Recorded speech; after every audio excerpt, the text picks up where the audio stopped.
Blin, there is nothing we can do. We have another 10 minutes tops before this ship sinks like a stone. 60% of the left cabin has been flooded, as well as 75% of the right cabin. The ship cannot survive such a ferocious storm. Timekeeper, we should get ready for evacuation. Prepare the teleport soft disk. Wait, what are you talking about? Are we going to abandon the ship? These are just some breezes and ripples. Won't last longer than a blink of an eye. Just hold on to the wheel and we'll... That sounds like the turbine just cracked. Great. So only 2 minutes left. A true captain will never abandon her ship. I've sworn to live and die with Rockin' Apple, the second of its name. Then why is it the second?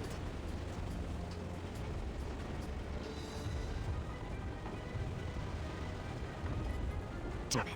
Sotheby just bought us this ship.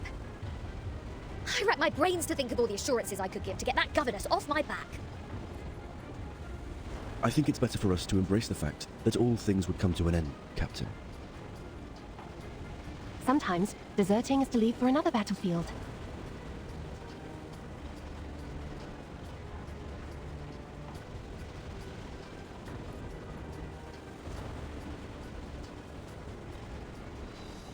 Oh, you're one to talk about deserting.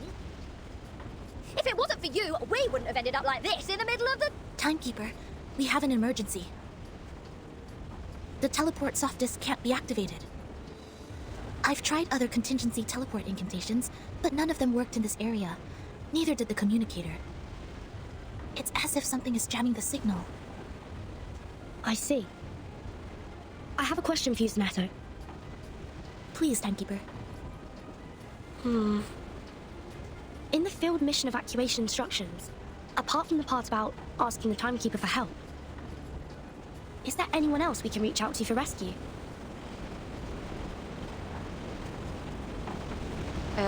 Seriously, Vertin.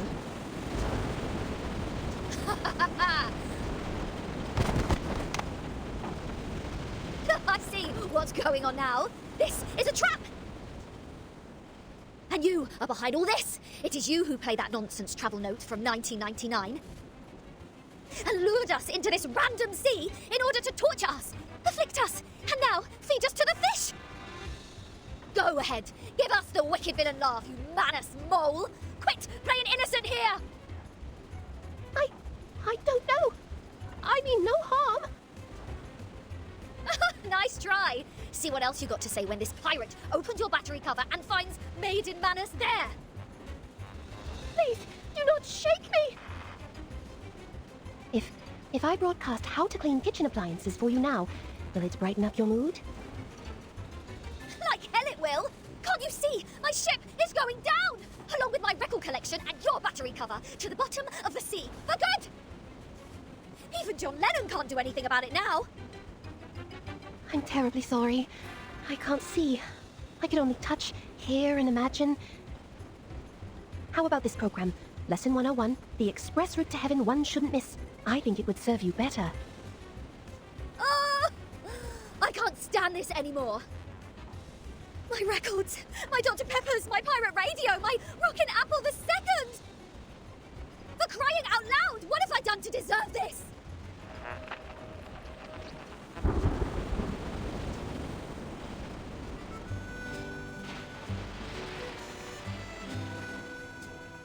Well, she did try her best to pick the music. Though no one is in the mood, I think this piece is not bad. As to Regulus's question, we need to slightly twiddle this knob. To 1913.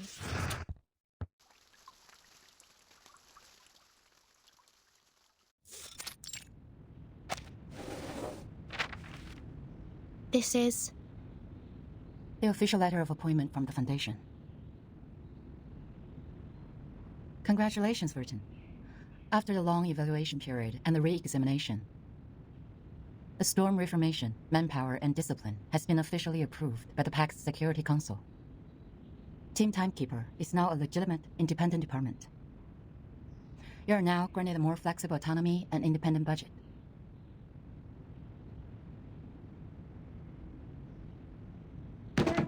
What was that?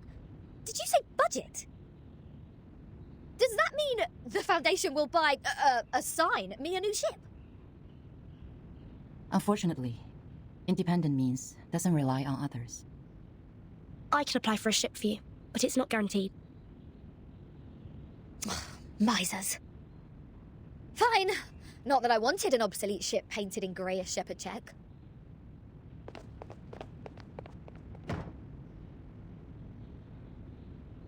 However, the price of passing that bill is to let the Foundation keep its authority to discipline unregistered arcanists. The arcanists who have been and will be assigned to Timekeeper's team will be put through a risk assessment procedure carried out by the Foundation. Those who are in lower risk categories only need to receive primary artificial subnebulism training, while the high-risk ones will go to the School of Discipline.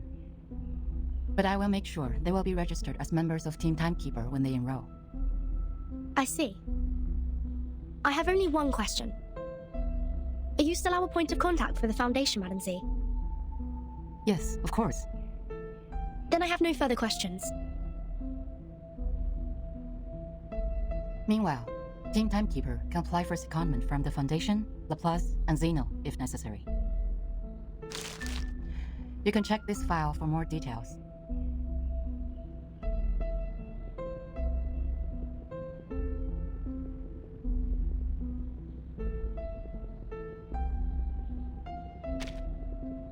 It stays the same. Keep investigating the storm and Manus Vindicte. You can make your own plans of action. The Foundation only needs a monthly report on the result.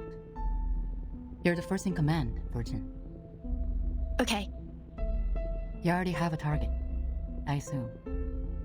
That base their Manus used to keep at Zeliti House 4 years ago. It has never been reversed by the storm. I'd like to investigate that place again. So you've been there many times. Well, that'd make a good start for Team Timekeeper. I'll arrange for some people to meet you at the base. I think you'll have a great time together.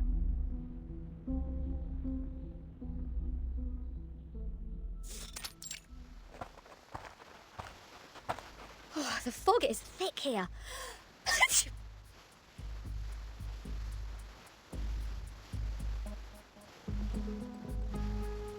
It used to be the nest of a Litiaus, a kind of creature resting in valleys with abundant water resources. What's more, it's winter now.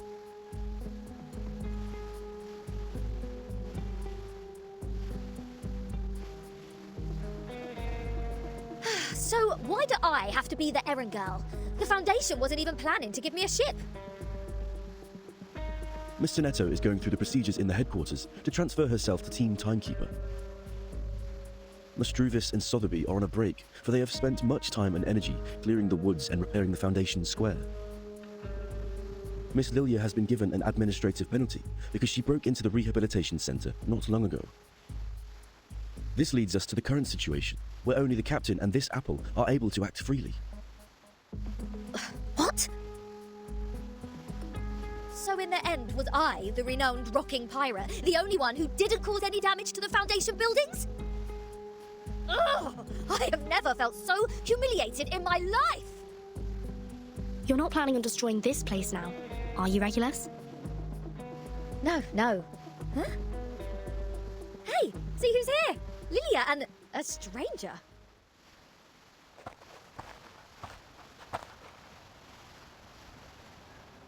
What took you so long? Fell into a gutter?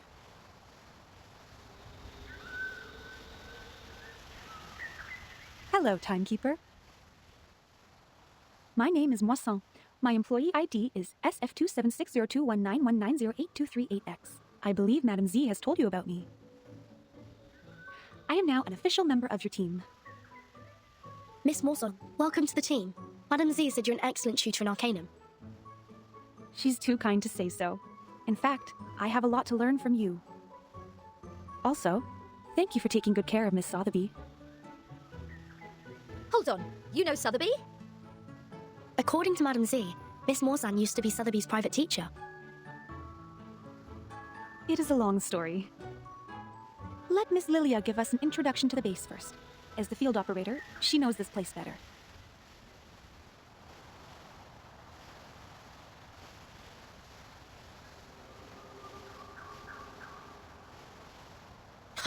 After I got promoted and transferred to the headquarters, those exciting outbound missions have been removed from my schedule. In short, although it's called the base, the only place unaffected by the storm is a narrow, 20-meter-long corridor, no larger than a hunter's lodge. My former fellows had already searched this place from top to bottom. Those Laplace dudes had even sent in their lapdogs to search here inch by inch. Found nothing but some excrement of the Alitios and the dog's own poop. There might be some clues that are invisible. Regulus is a specialist in optical arcane skills. Maybe she can find something. A specialist? Well, I'll take that as a compliment. But for the record, compared to searching, hiding treasures is more of a pirate's lot. So if it were up to me to hide treasures in this place... Please hold on for a second, Captain Regulus. The fog seems abnormally thick.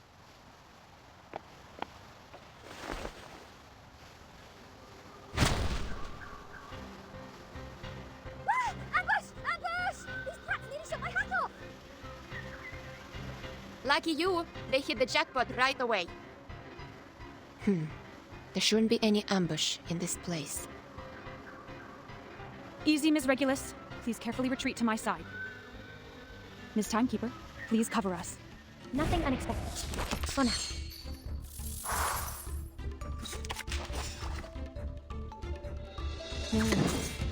Take it easy. Please, don't resist. Flying handbag for only 3,000 Fibonacci's. Can't fail.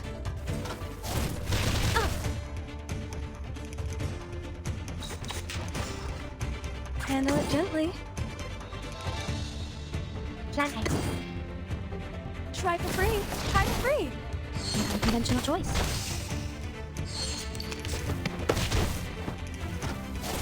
The plan failed.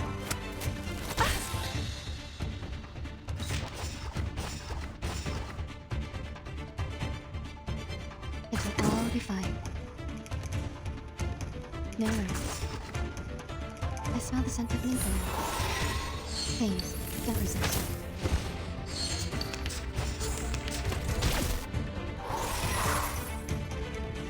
Bloody prom. It's been years. Handle it gently. The ocean dried and I'm alone again.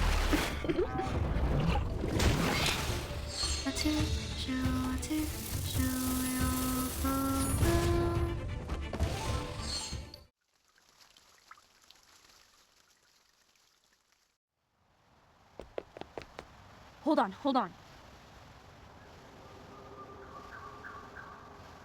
It was a misunderstanding, Timekeeper. We attacked to defend ourselves. We are not the enemy.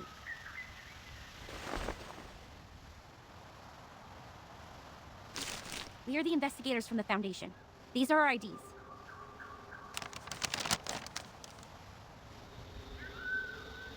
The base has been deserted long ago, right? What's the purpose of the investigation now? The outside world has been reversed to 1913. We are here to collect the lost scientific devices from the 1970s. Science and technologies are regressing rapidly due to the storm. Those old devices, which used to be outdated, have become valuable to us.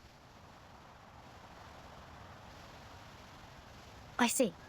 Do you mind us investigating this place? It won't be long. Sure. We are glad to give you a hand if you need it, Timekeeper. Good. I have some questions about the base, and I wonder if you may help.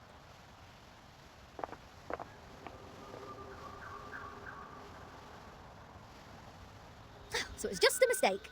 Back to treasure hunting now?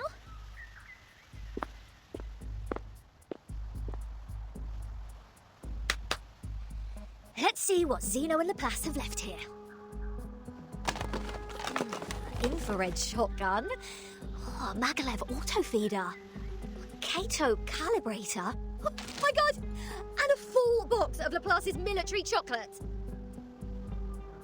Vertin! Come check it out! This is all good stuff. Solid MREs. Ahem.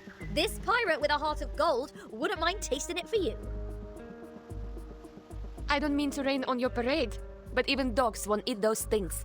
It makes Alicia's excrement smell better in comparison. That being said, to the best of this apple's knowledge, canine animals shouldn't have consumed any food which contains theobromine anyhow.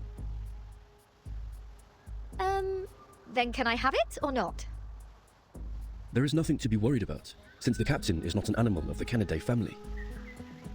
Well said, as befits the first mate of mine.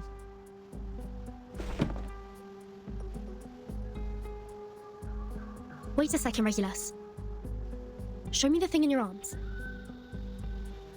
Why? What do you want? Feel like my chocolate now? No, the supply box. It has my name on it.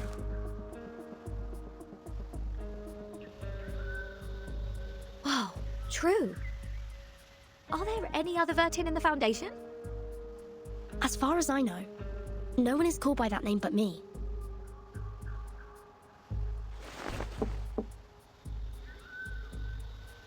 Looks like an ordinary wooden box. But these ordinary boxes are always the most dangerous.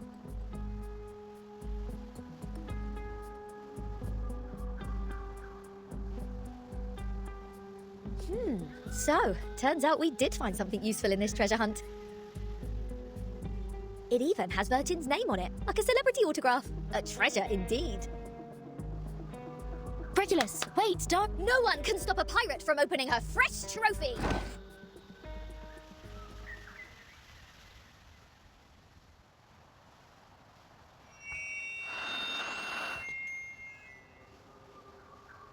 News of the day.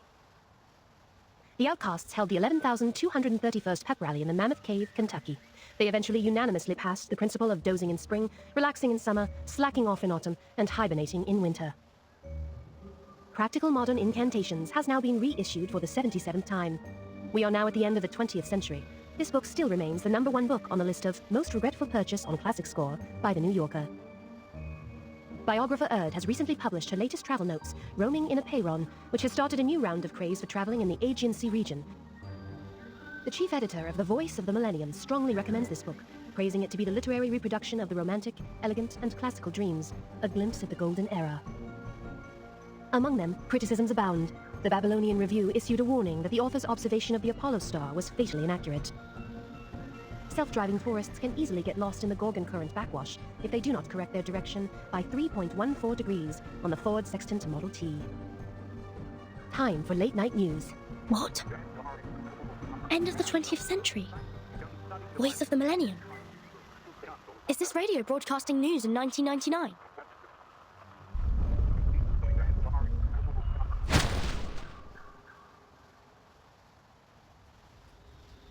Just as I suspected.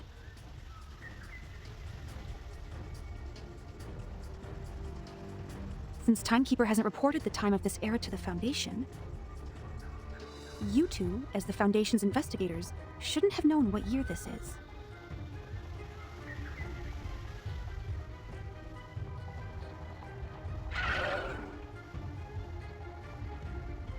In such pouring rain, time is the best proof of identity.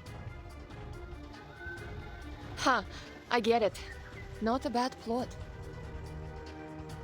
Miss Morzon, watch your 6. Let us help you. Anyone offer your seat to the senior?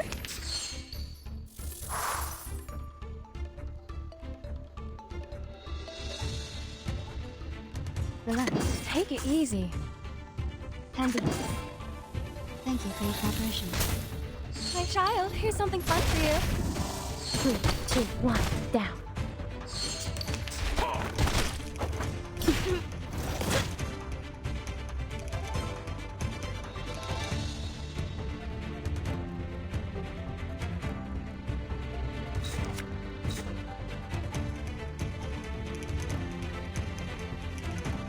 Handle it gently. Take it easy. Flying handbag for only 3,000 Cephadontes. A little bit hot here. Oh, don't be so hard.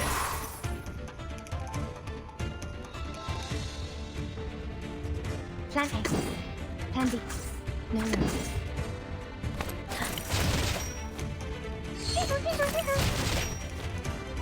Thanks.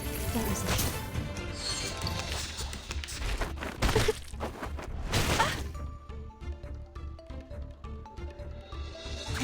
Gently. Relax. Planting. Try for free. Try for free. Thank you for your cooperation.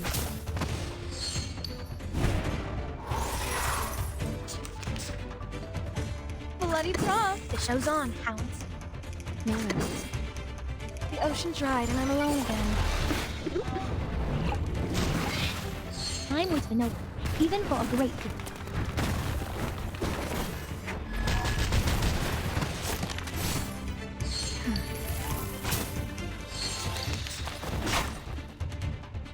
Planting candy.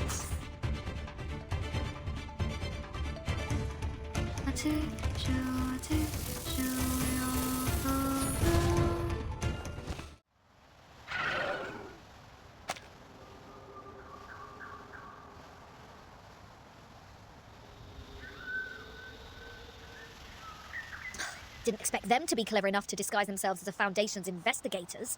They sure have learnt a thing or two. The era of 1929 only lasted for 2 days. The frequent change of time muddles work and responsibilities in the Foundation, which in turn caused some chaos within it. Luckily, Miss Morzon noticed the signs of it at the beginning. Timekeeper, please take a look at this box. I'm afraid this is what they came here for.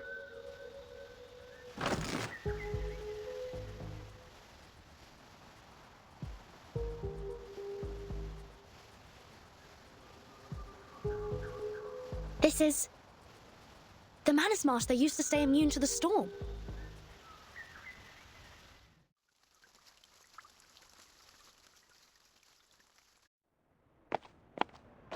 I will explain all of these as briefly as possible. Good news. The analysis report on the mask you submitted to the Scientific Computing Center is now available, Timekeeper.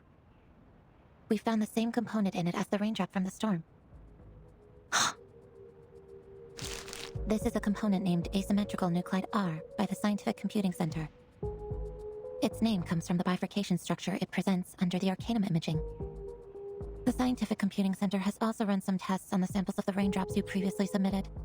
After removing all water, mud, human hair, and dandruff within, the remaining unanalyzable component is what we called asymmetrical nuclide R. What a familiar name.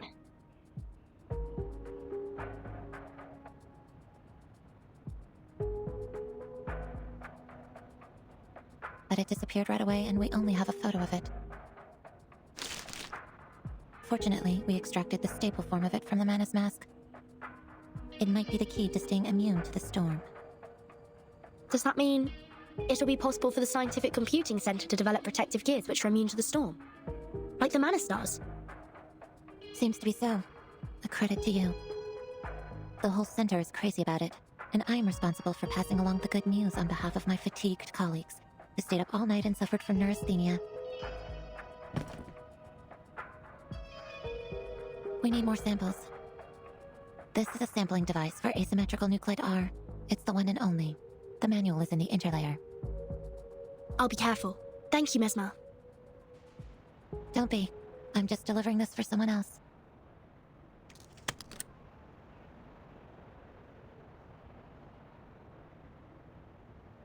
How do you feel now? I'm sorry about what happened in the rehab center. I'm good. It just helped me further verify some factual information about Arcanists. It's just... I thought you weren't one of them, Vertin.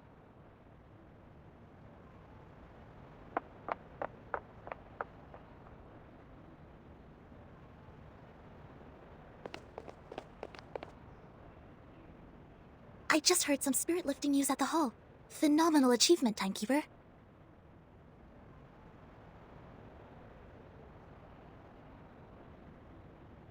It's a tremendous breakthrough in our fight with Manus Vindictae. Everyone at the headquarters is cheering. Although, I don't know what this component really is. Is it a kind of ritual? Or a unique substance? That'll be the next thing to find out in our investigation, I think. Manus Vindictae always has more information on the storm and how to be immune to it. We've been trying our best to keep up with their progress. Fortunately, now we have another direction. Oh, and these are the files you asked me to search for.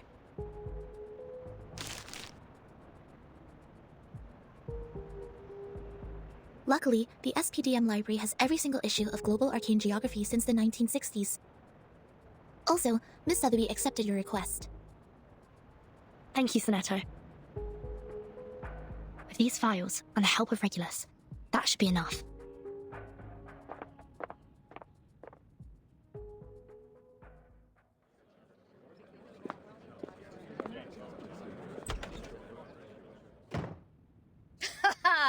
Yeah, go on. What else do you get except for playing dumb, you cunning flower-headed tin box?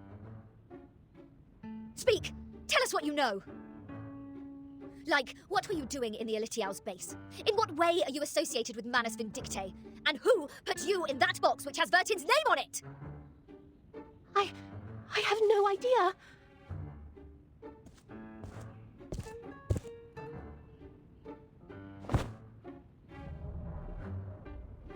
And those ridiculous radio programs, end of the 20th century, Voice of the Millennium and Roaming in a Pyren. Don't waste our time. Otherwise, we have no choice but bathe you with this bottle of vodka. Jeez, do you really mean that? Anything less cruel? Formalin, of course! I never waste my drinks. Yeah, that's more like it. But I really don't know anything. I'm just the receiver of signals. Please believe me. When I woke up, I was already in that box. This interrogation won't get us anywhere. Laplace didn't detect any unusual arcane marks on her. But she was there with those Manus pawns in that base. Say anything you want, she will still be a solid suspect. Yes, I understand what you mean. But for now, the evidence can't support our speculation. A field trip may be helpful, I guess. What's your plan? Will you come with me? I've informed Madame Z. This will be the first official field mission of our team. Sotheby and Juvis are still on leave. They will not take part in this action. While Miss Morzon will stay put in the Foundation's headquarters as our contact. Wait, a field mission? Didn't we just come back from that Elitiao base? Besides, where is this field? The Apollo star we just heard about means the sun. The Ford Sextant Model T is an arcane device produced in the early 19th century. The Scientific Computing Center has one of those as a part of their collection. The Gorgon current is mostly created in the Aegean Sea, near the Balkan Peninsula. I remembered an Arcanum magazine in the 1970s had a detailed article about this and introduced the circulating current. I read it in the periodical room in SPDM. The current will be flowing backwards every time the Earth is at aphelion and perihelion. This is also known as the current reversal, which is on the 3rd day of January and July this year. And the time in the outside world is January the 1st, 1914. Are you saying that all those broadcasts are leading us to an actual place? Oh, why? I thought we'd have a nice break after this. Regulus, you've been longing for a ship, haven't you? What if I tell you that I've got you one? Now, hold on a second. Come to think of it, it wasn't the flower-headed radio thingy who tricked me into the Aegean Sea. It was Vertin. Watch out! The big wave! Let, this is enough! S.U. no le din veie!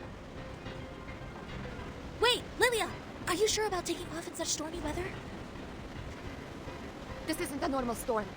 Something is attacking us from the ocean! I need to pull it out! You guys go study that whatever instruction right now.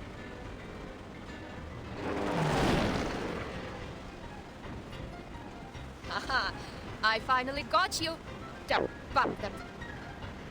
It's my turn! Nothing unexpected. For now.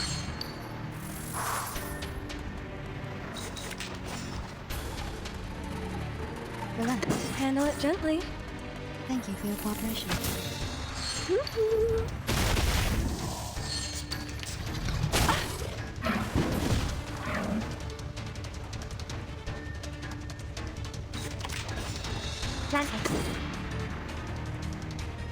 Take it easy. Try for free. Try for free.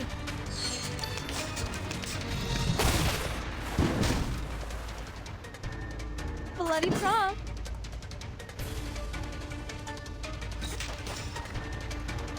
Handle it gently. The ocean dried and I'm alone again. My child, here's something fun for you.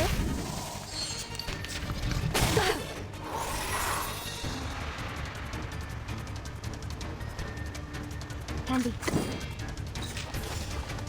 No worries. Fever, fever, fever. Come back to me.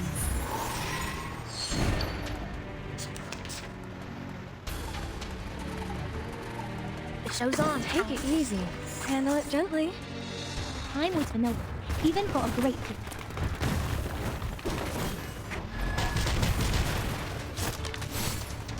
Hey.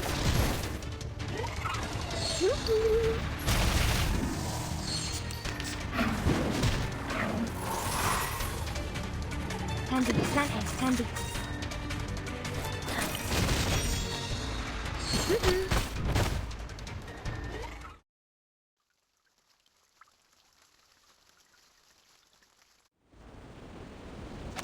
Ed subito sera.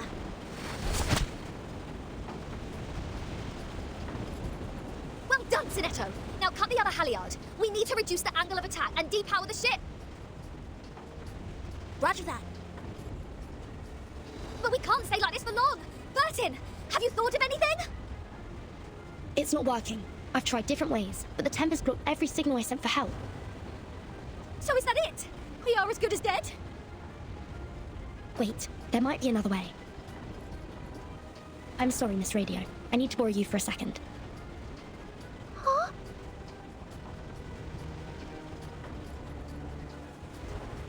Field Mission Evacuation Instructions, Article 21. Whenever there is an emergency, the field officer may send an SOS code with their wands through any transmission device with round buttons on it. Any Foundation member nearby will provide immediate humanitarian aid. To send the code, please turn the knob 1 time to the right, half to the left, and then 1 time to the right. If you succeed, you shall hear...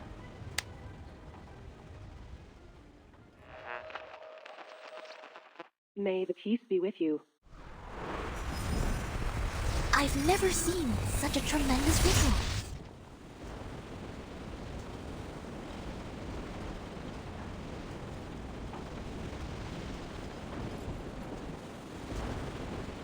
We are the Special Mission Squad Razor. Please show me your ID. Thank you so much. We are... Oh, we know you, Timekeeper. Even in our Special Operations Squad, you have quite a name. It seems you're in big trouble, huh? We were under attack by a giant sea monster when sailing in the Gorgon Current. Please help us ashore safely. Haha, right down to business. Good, good. I like a straightforward person. All right, William, Todd, better get a move on.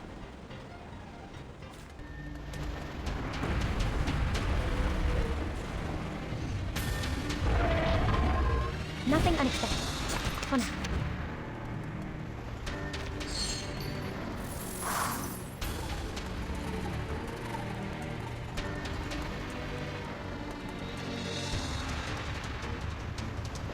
No worries. Leave it to me. Handle it gently. Candy. Please, don't resist. Flying handbag for only 3,000 Serpenantes. 3, 2, 1, down. How dare you?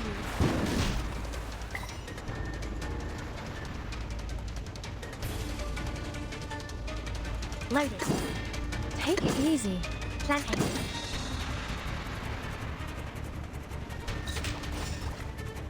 Please, take good care of yourself. Flying handbag for only 3,000 Serpenantes.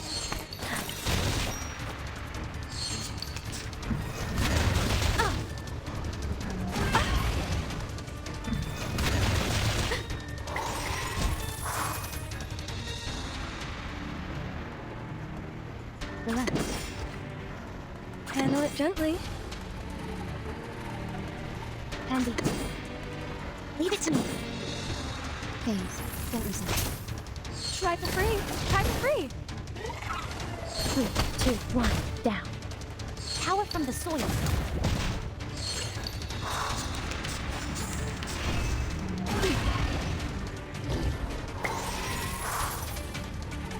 Bloody Tom. Handle it gently. Loaded. Planting. The ocean dried and I'm alone again.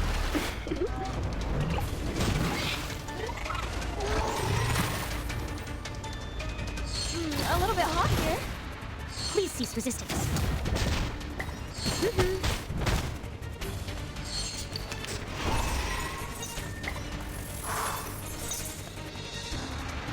I'm here, with everyone. No worries. It will all be fine. Handy. An amazing discovery.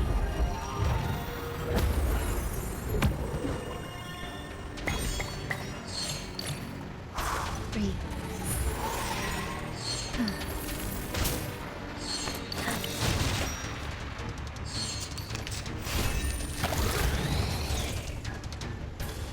The show's on, hounds. Planting.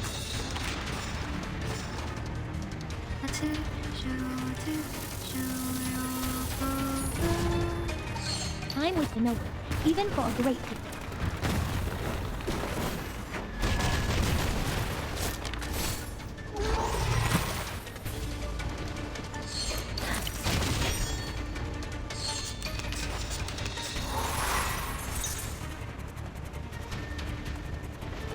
Handy. Take it easy. Planting.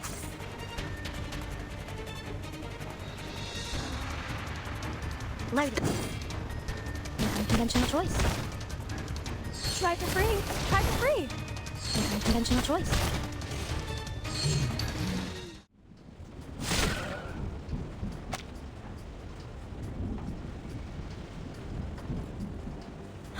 Incredible.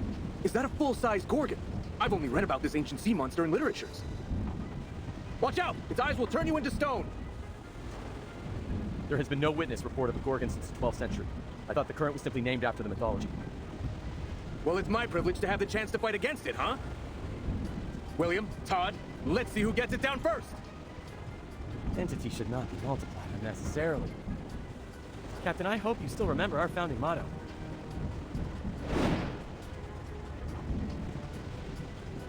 Want to compete with me in speed? Have a try, if you dare. Oh, you have guts and I appreciate it. Bring it on! Speed up, my friends. We need to rush back to the Balkan Peninsula for another mission. Everyone, please wait a minute. The size of the sea monster. It's shrinking. What's happening now? It's gone out of sight. Oh, I have a bad feeling about this. Not good. It's crawling into the cabin. It plans to tear the ship apart from the inside. Everyone watch out!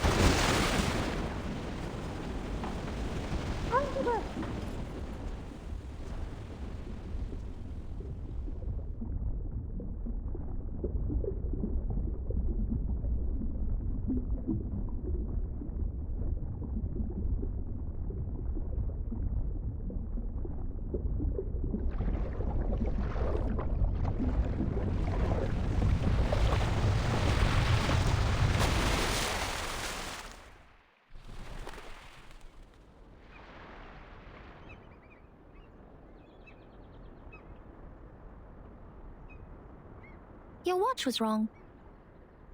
Pardon me? Your watch was wrong. Are you talking about my pocket watch?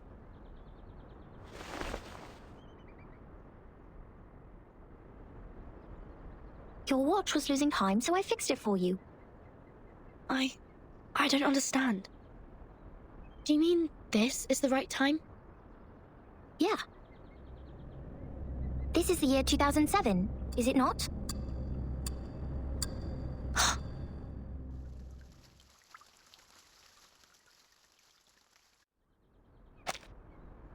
You're saying we're in 2007?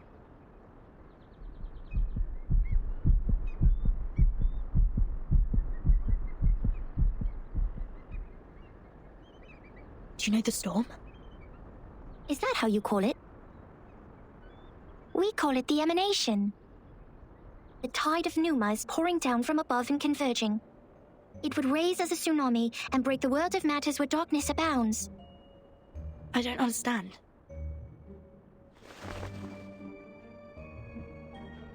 This shouldn't be hard for you to understand. You are also a real number. I am 37.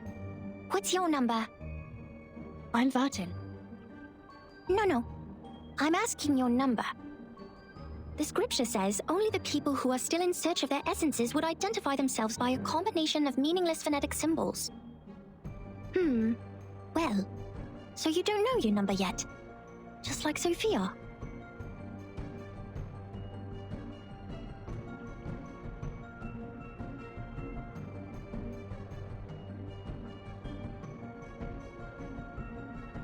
Have you seen my companions? Yes. Are you looking for the integer or the fraction? Or the irrational number? Or the imaginary number? What? Integers are the living example of virtues. Fractions can be understood through specific means. Irrational numbers are the free spirits, while imaginary numbers are the existence which doesn't belong to this dimension of the number axis. Which one are you looking for? I'll ask something else instead. What is this place? Island. What island?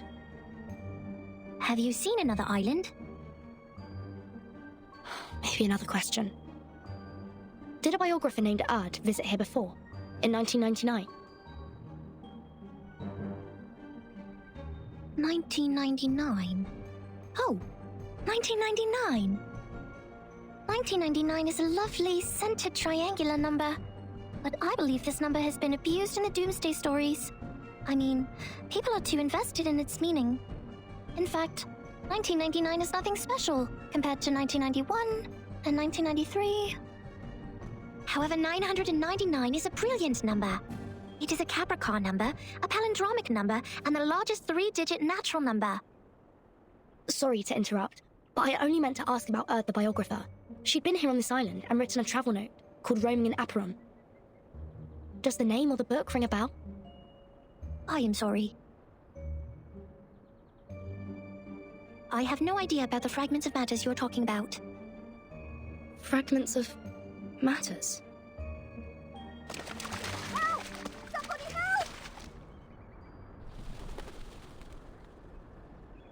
help! Captain, you should go. This apple's arm has... No! Mr. Apple, stay with me for a little longer. Piss off! Shush! You wicked dolphins! Mr. Apple is not your breakfast, nor are my records. Huh? Isn't that Vertin? Vertin! Are you done with the standing and staring? Come give us a hand! Anyone offer your seat to the senior?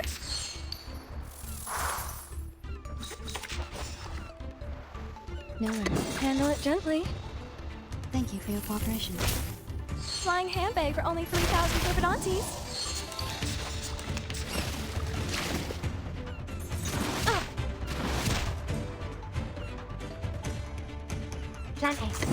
Take it easy.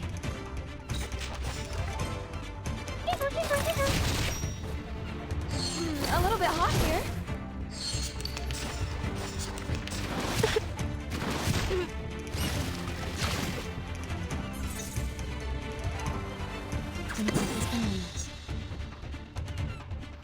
It will all be fine. Handy.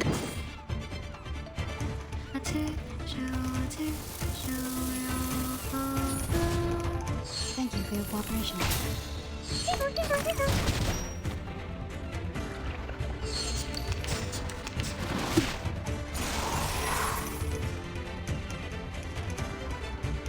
No worries. Handle it gently. Hey!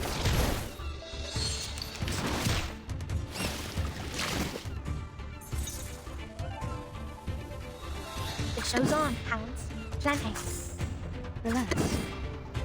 Time waits for no one, even for a great king.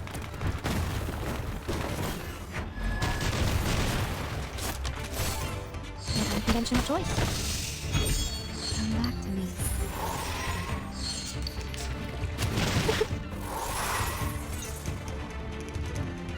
Take it easy. Handle it gently. Try for free. Try for free. Flying handbag for only 3,000 Flippidontes.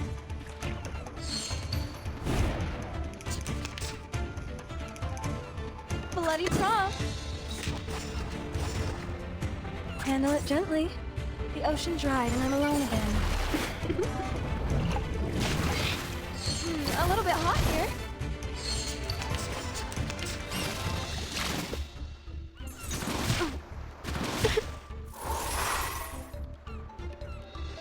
Take some peaceful moments. Relax. Take some peaceful moments. Take it easy.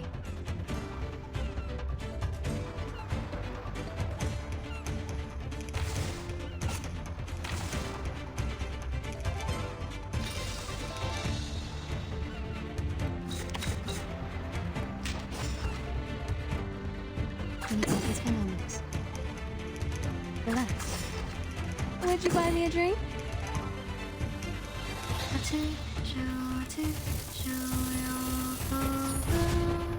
smell the scent of mint there. Flying handbag for only 3,000 Flippidontes.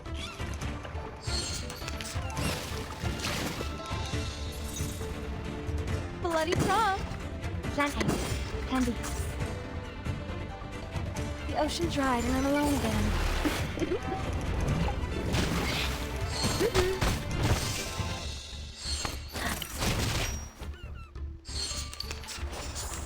How dare you?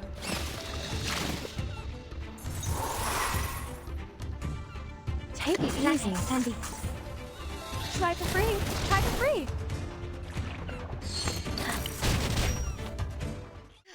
Thank God you were here, Vertin. Mr. Apple and I were this close to being made a stargazy pie by these clever bastards and served to the dinner table. You've also been incredibly helpful, Regulus. Is that so? Like how? You rebuild my confidence in communicating with people. Have you seen Sonata and the others? No, I woke up on a dolphin's back. Thought they had saved my life at first, and was quite grateful to them, but the next moment they just started all the beating and biting. They think you are an irrational number. That's why they bit you. Whoa! This little lady made me jump. Vertin, who is this long-haired stranger? Timekeeper. Thank goodness you are all safe and sound. Lilia's on her way. Now we only need to find the captain and his team members.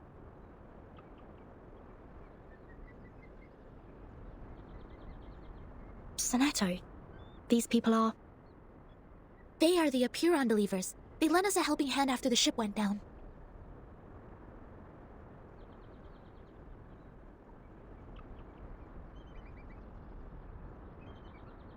Not at all. An integer is under an obligation to help his kind. Miss Sonetto, have you found your friends? Yes, only the members of the Razor Squad are still missing. They also belong to the St. Pavlov Foundation like we do. Imaginary numbers are not of our concern. Imaginary numbers? You should not linger here if you have already found your lost friends. We will provide a boat for you to leave. Our school of thought does not accommodate uninvited guests. Wait! We have something to... What if we know about the emanation? We are the investigators from St. Pavlov Foundation. We are glad to share the information about the storm, or the emanation. Please grant us entry to this island so that we can share them. Timekeeper? I'll explain to you later. Trust me. Please, Sonetto.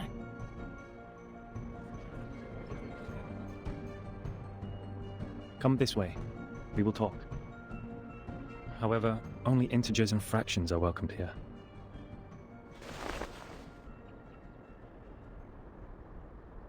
No irrational number is allowed on this island. Throw her into the sea. Huh? Wait, now hold on a second. I said pull!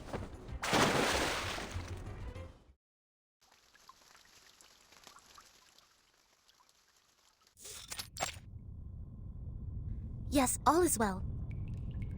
Those dolphins sent us to the other side of the currents.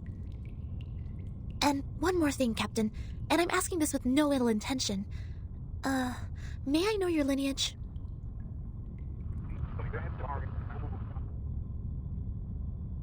Thank you.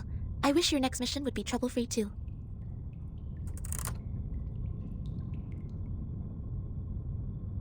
The members of the Razor Squad are all humans. It's clear then. Real numbers refer to arcanists, and imaginary numbers mean humans.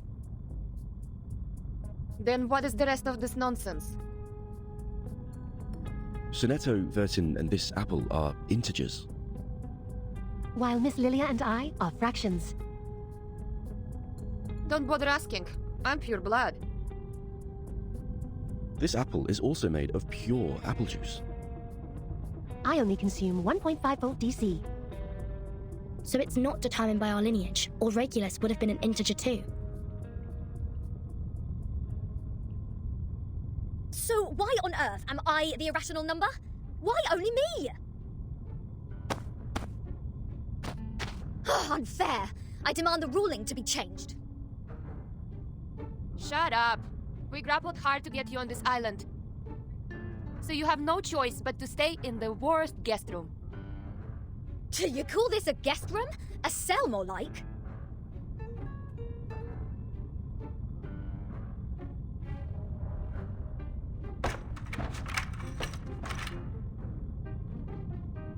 Perhaps this piece of news will cheer you up.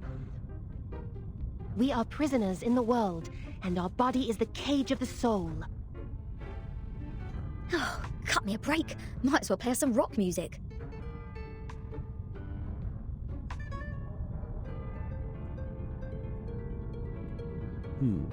Seems the residents on this island venerate integer numbers.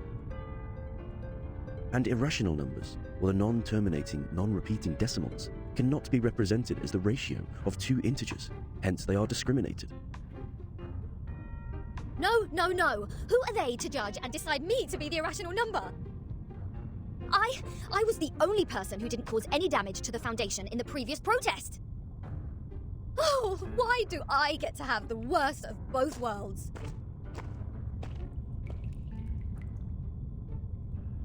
I've requested information from Ms. Muzzle about Apiron, but it will take some time for the files to come in. The captain of the Razor Special Operations Squad told me this might be a settlement of a group of Arcanists who have been long cut off from the world. Unlike other unregistered Arcanists, these people chose not to live alongside the humans. They still lead an ancient Arcanist way of life and follow the old customs. We must be meticulous when getting in touch with them. But they used modern mathematical terms. And that girl talked about Caprica. He was an Indian mathematician active in the first half of the 20th century. I think they are not living in complete isolation. They are still in contact with the outside world. This place wouldn't be affected by the storm, just like the Elitial base, Foundation headquarters, and my suitcase. The travel notes in 1999, Manus Vindictae showing up in Elitial's base. The storm, or emanation, they must be somehow connected. And we'll find our answer here, I think.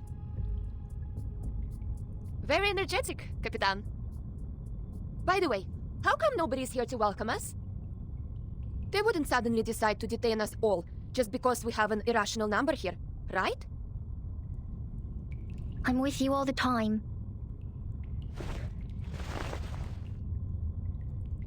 Six asked me to welcome you. Oh, scared me again. What were you doing hiding in the corner? Because it seemed you were in the middle of proving a conjecture. According to the scripture, disturbing others when they are giving proof of their arguments is as sinful as eating beans. I don't want to be bound to the rocks of the Caucasus Mountain and have vultures eat my eyes after my death. Eating beans? Eating beans is the sin of sins. The biggest, worst, and ugliest crime. People eating beans will never transmigrate. They deserve nothing but eternal punishment. What? Are you serious?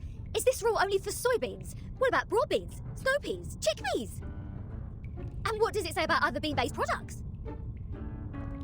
Beans are beans. You're funny. This doesn't even make sense. By this logic, aren't the coffee drinkers going to rot in hell? I happen to have a box of coffee beans in my bag.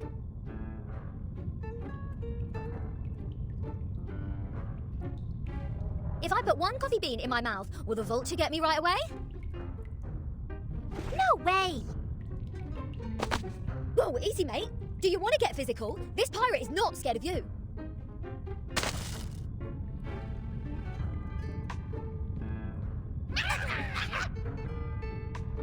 That's not fair! The critters are coming to your aid! This is not good. We need to separate them. Anyone offer your seat to the senior?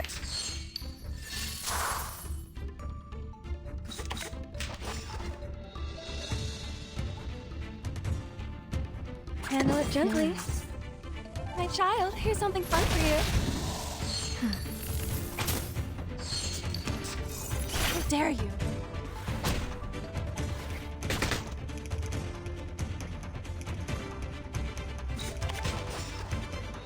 Andy. Relax. Thank you for your cooperation.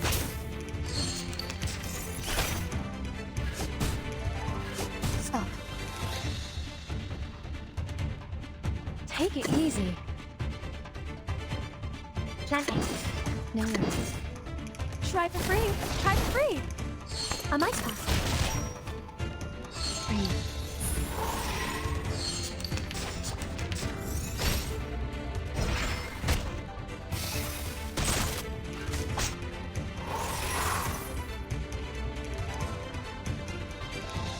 The show's on, hounds.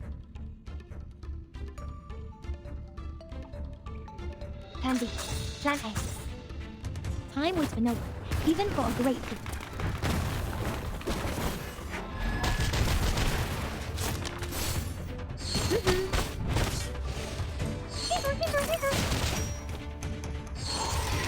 The plan failed. How dare you?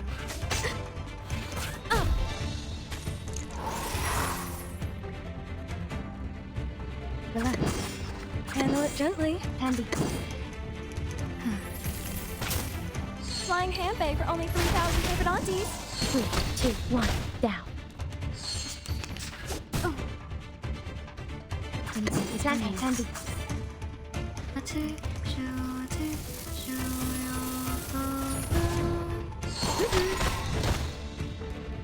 A mice pass.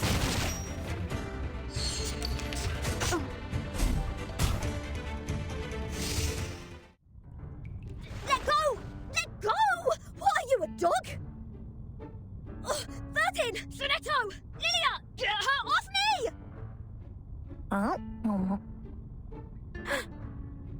What is going on here? 37, let go of the guest's head. Now.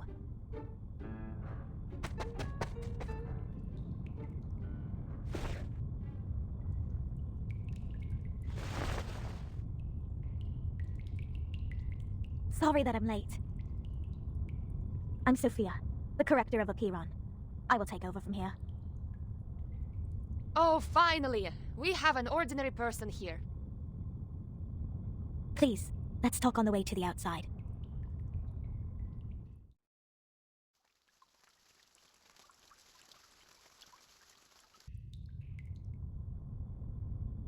We believe everything can be translated into numbers. Things are made up of numbers, and mathematics is the key to opening the gate of truth. It is like the fire that lifts us from the darkness. This world may decay in time, but numbers will transcend the limit placed for all other things in existence. And if one can take up the challenges and improve oneself with practice, they may clear their thoughts and find out their truth.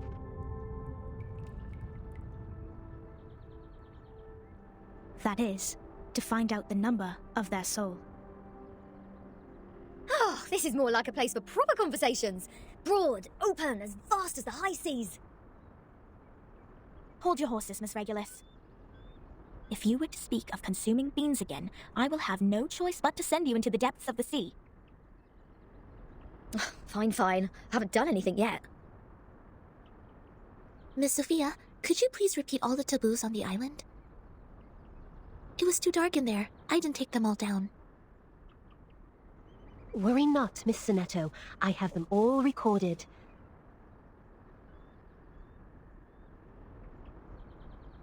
1. Abstain from beans. 2. Do not pick up what has fallen. 3. Touch not a white rooster. 4. Do not poke the fire with swords. 5. Do not jump over a crossbar. 6. Do not cut wood on a main road. 7. Do not enter the hall in new garments. Enter the hall from the right, and leave from the left. 8. Do not keep swallows around your house. 9. Do not sleep on a grave. 10. Make the bed as soon as you wake up, leaving no imprint of your body.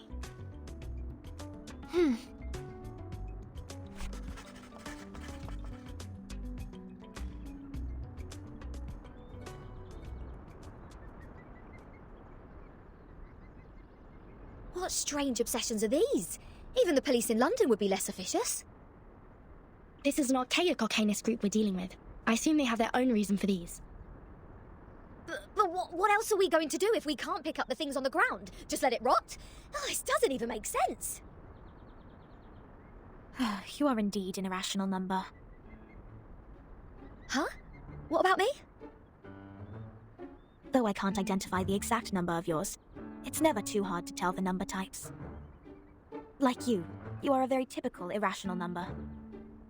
Irrational numbers are disobedient, sometimes unreasonable, and they hardly play by any rules. Just like the non-terminating random numbers following its decimal, these numbers are the floating points, or the noises. People of this type are the random ones whose actions show no pattern whatsoever.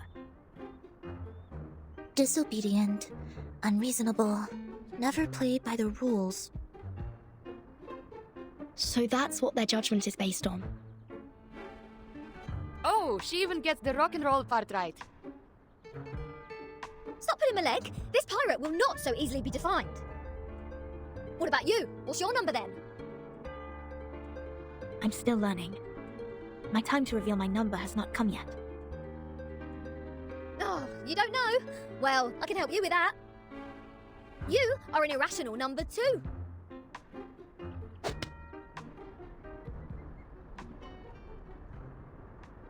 Ouch! What is this? A grape? Huh. A perfect parabola.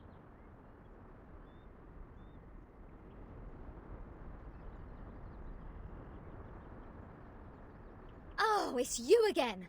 I won't be bettered in a fight this time.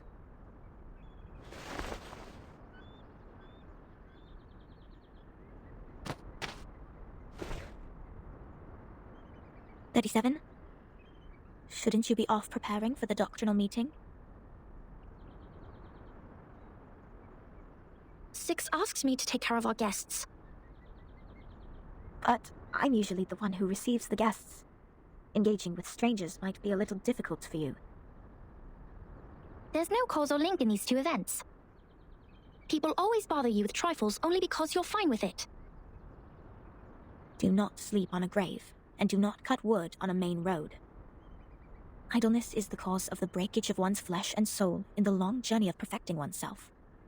Those who have not yet found their numbers have even fewer excuses to be indolent. Besides, why would you place the head of a guest in your mouth? She said she's going to eat beans. That does not justify your action. Come to think of it, is she safe to bite if she had consumed the beans?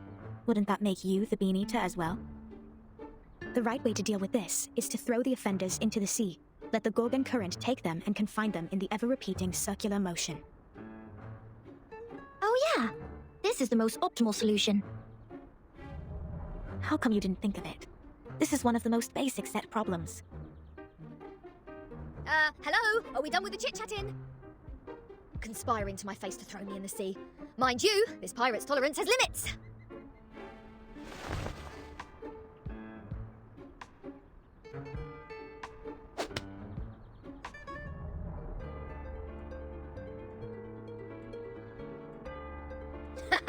Right in the bullseye. What? What's that look on your faces? An eye for an eye, a tooth for a tooth. I didn't start this. Regulus, did you just pick up the grape that 37 threw at you earlier from the ground? Did you just violate the rule of not to pick up what has fallen?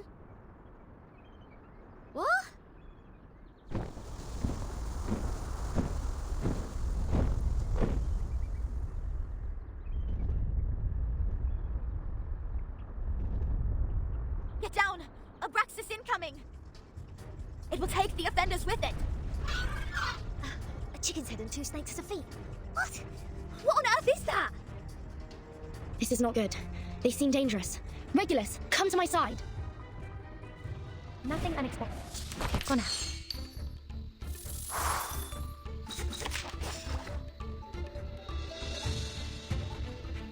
Relax. Take it easy.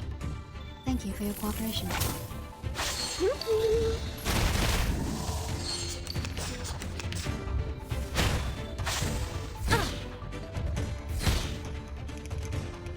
Plan A. Plan B. No worries. An unconventional choice.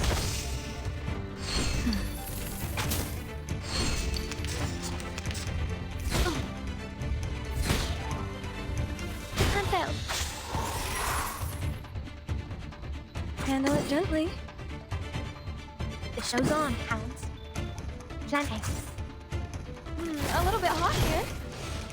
Time waits for no one, even for a great group.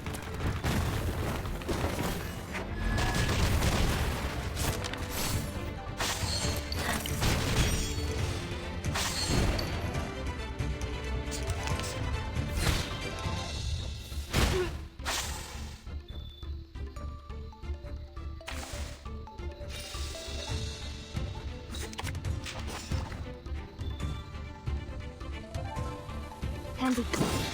Take it easy. Relax.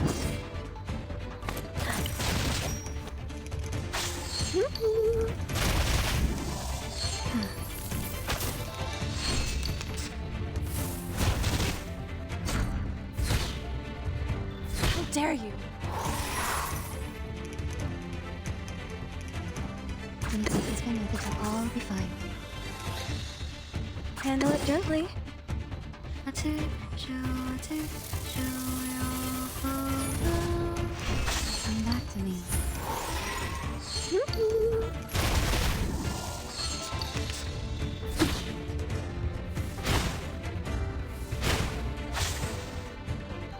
Bloody prop.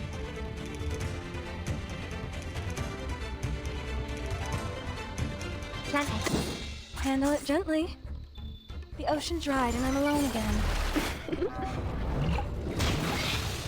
3, 2, 1, down. Hey!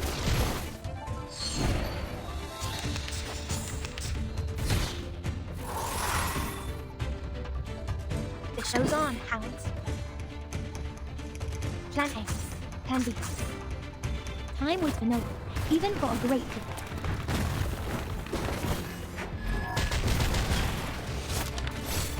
Three, 2, 1, down.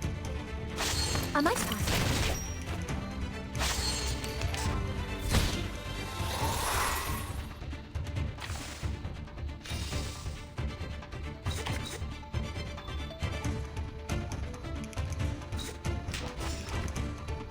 Plan A. Relax.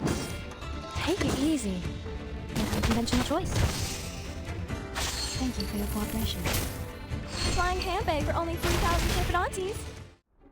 Regulus!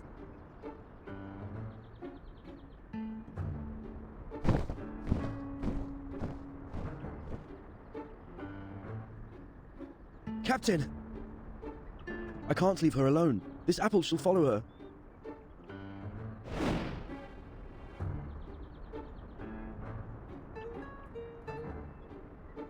A toast to Regulus. To her ever-fighting spirit of breaking away from jails, no matter how many times she has been put behind bars. Luckily she didn't have any beans. May her soul be cleansed in the dungeon. What a mess. Ena eftegramot mima, simatizete otan enosume diosimia.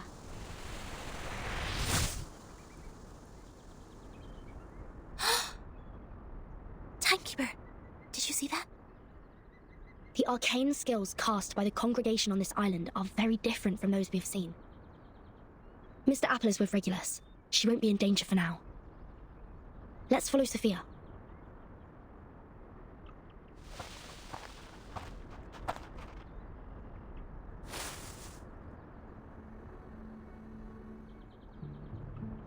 We have wasted too much time on unnecessary matters. Miss Vertin, this is the place you've journeyed to visit. The Hall of Apiron. This is where we share our knowledge of Numa, which is also the storm you've been referring to.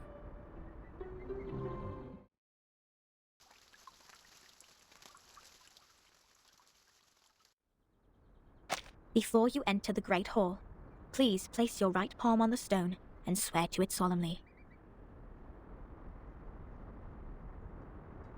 I wish to be baptized in the water of Gnosis, and be rid of the long darkness of ignorance. I ask my tongue to be taken, for it has spoken mindless words, and I shall stay silent for the truth. I choose to leave the fragments of matters behind me, and enter the Great Hall of Forms as clean as a newborn. I swear to let matters stay in the world of matter, and a form in the world of forms. I swear to reveal no secrets, or my heart shall be taken by the vulture, my body consumed in flames, my soul trapped in the endless wheel of birth.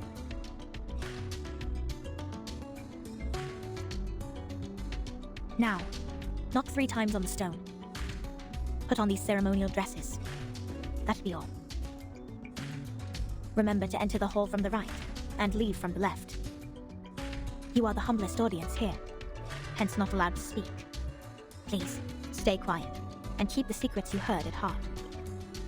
I will arrange your meeting with 6 after this.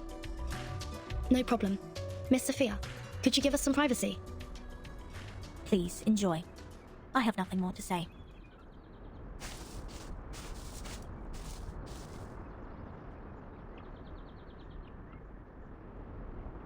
Vertin, are we really going to do this? That oath we have to make to enter the hall sounds vicious. To stay quiet and keep the secrets. It's similar to the training we once received. I can go inside on behalf of Timekeeper. No, I'll come with you, Sonetto.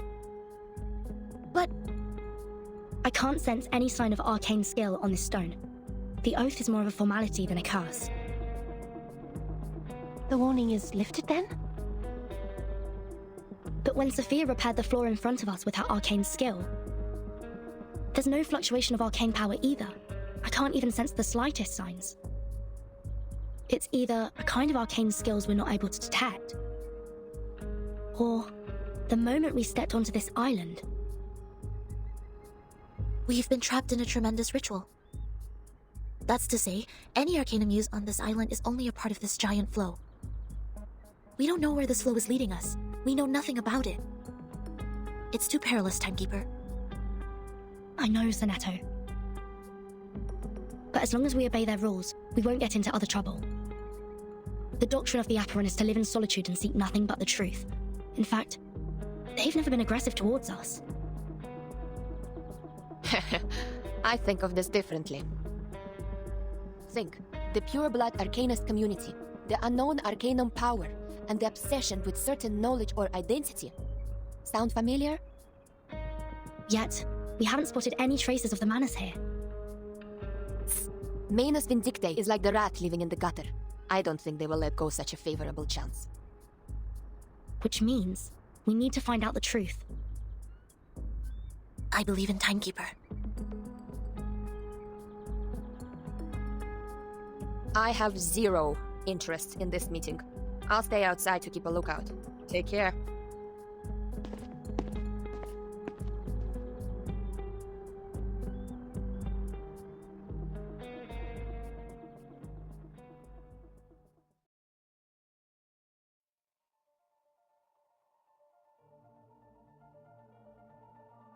I wish to be baptized in the water of Gnosis and be rid of the long darkness of ignorance. I ask my tongue to be taken, for it has spoken mindless words, and I shall stay silent for the truth. I choose to leave the fragments of matters behind me and enter the great hall of forms as clean as a newborn. I swear to let matter stay in the world of matter, and a form in the world of forms. I swear to reveal no secrets. Or my heart shall be taken by the vulture, my body consumed in flames, my soul trapped in the endless wheel of birth.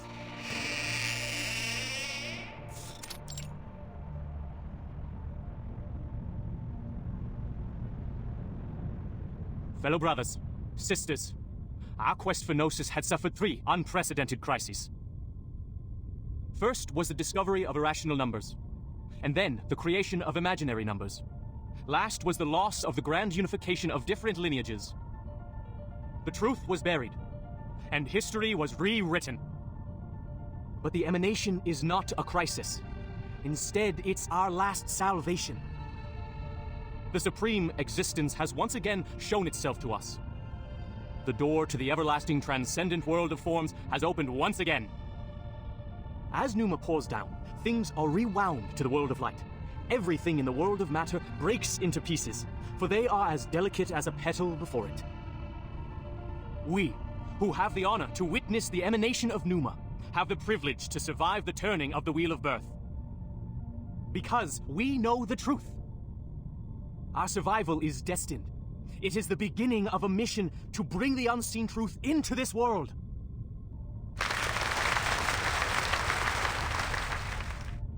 Thank you. The next orator is 37, our smallest irregular prime, and the brightest star of Hermes.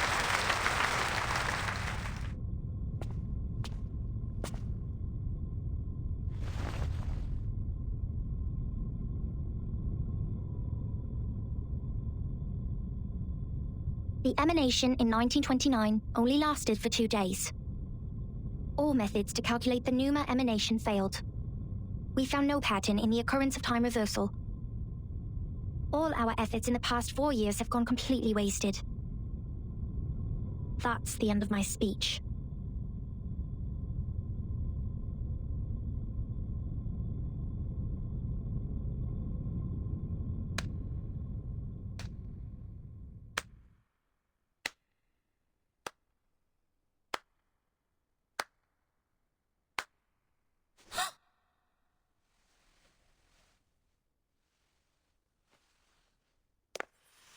Regna sereno, intenso ed infinito. Shh. Who did that? Who broke the silence?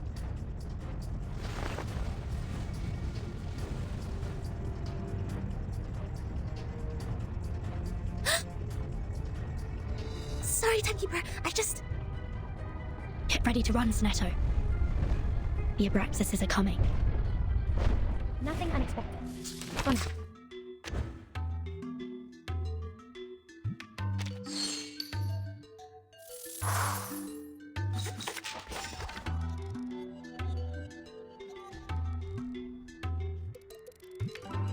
Handle it gently. Relax.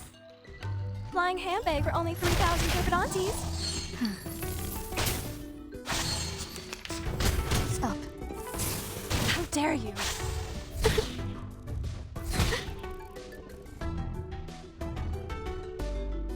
Planting.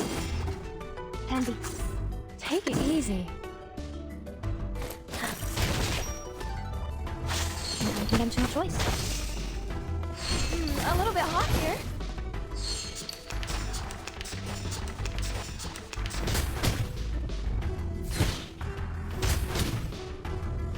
Stop.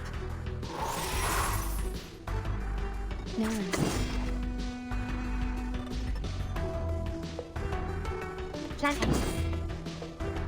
Handle it gently. A mice pass.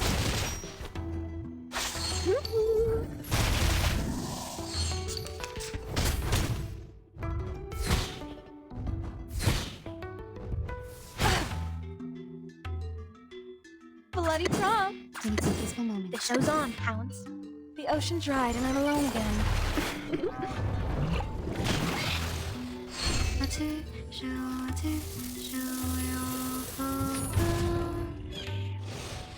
Time was vanilla, even for a great people.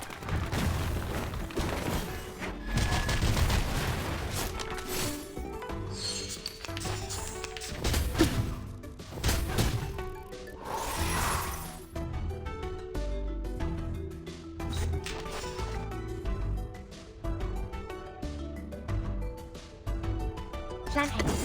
Relax. An unconventional choice. Come back to me.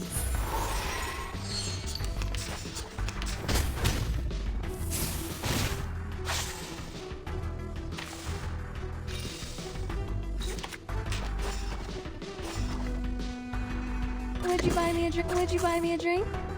No worries. Try for free. Try for free.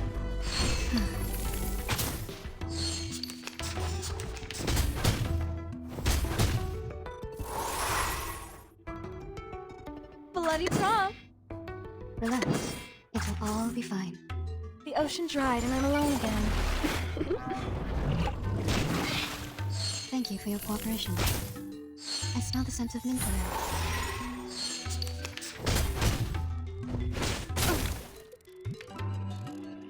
In a peaceful moment. Handle it gently. Andy.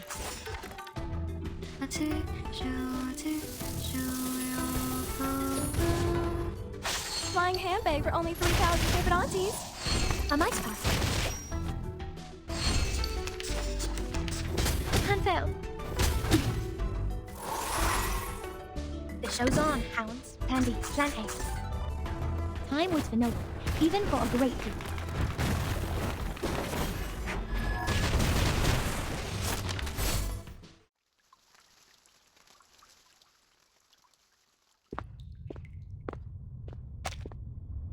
Can somebody tell me why I constantly get locked up ever since I've known Vertin?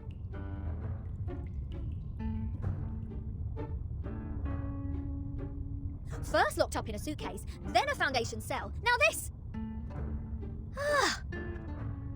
Oh, what else could it be if Vertin weren't the jinx? Lads, I know what's going on! You got the wrong person! She is the most irrational number here!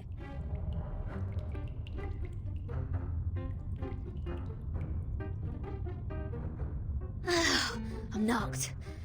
What does it say here? Freedom will be granted once the proof is completed. That's to say, I have to prove myself not an irrational number to get out of here. Which is exactly what I've been trying to do, isn't it? Rats.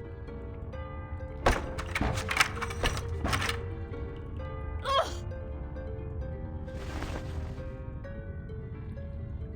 Captain, maybe you're in the wrong direction. This apple presumes that the followers on this island have a close connection with Pythagoreanism. Pythagoras? That ancient Greek mathematician? The guy who said something about the opposite side of a right triangle? Isn't he the guy who lives in sometime BC? Maths is only a part of the Pythagoreans' achievement, but from a more universal perspective, they are a mysterious group of scholars. Believing things are made up of numbers, venerating integer numbers, abstaining from beans, and the religious collective lifestyle. These are all pointing to Pythagoreanism. The earliest Pythagorean school perished because of the discovery of irrational numbers, which explains their odium of it. At that time, a deviant student named Hippasus discovered root 2, and the theories based on the ratio of integers they hold dear were upended. Hippasus himself was drowned in the sea. This apple assumes they see the integers as the standard of virtue, and people can increase the number they rank through study and self-improvement. Besides, they are convinced that a numerical code is hidden in everything and everyone. Whoever can solve the code can obtain the truth of the world. Alright, now I know what's going on.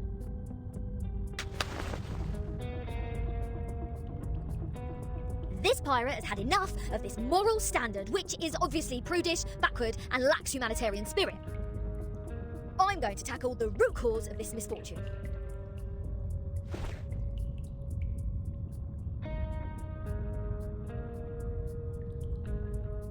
I'm breaking out! Why am I not surprised?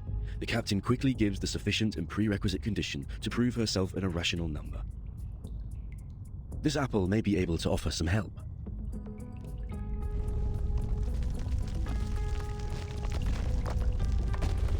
What's happening? An earthquake?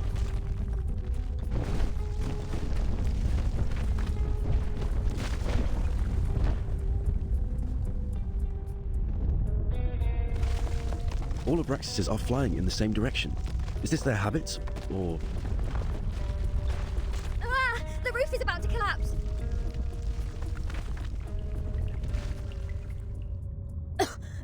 So far, this place has made the London Juvenile Detention Centre a heaven on earth.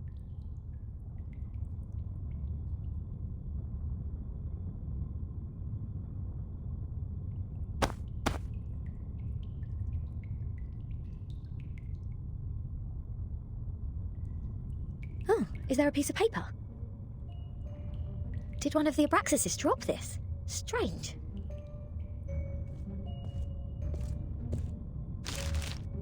The unsolvable puzzle. Is this a math problem? 0.4, 0.7, 1, 1.6, 2.8, 5.2, 10, and 19.6. 8 numbers in total are listed in this order. There are 8 symbols below, respectively representing the Sun, Mercury, Venus, Earth, Mars, Jupiter, Saturn, and Uranus. Maybe it is a hint that we should fill the symbols in the blank box after the numbers. That sign says, to complete the proof. Does it mean to solve this puzzle? Ha! How unsolvable can it be? Clearly, each of these 8 numbers should represent one planet. We can easily find the missing planet by trying them one by one. And our Mr. Apple here is the king of the Times crossword. Yes? I think there is a difference between this and a crossword.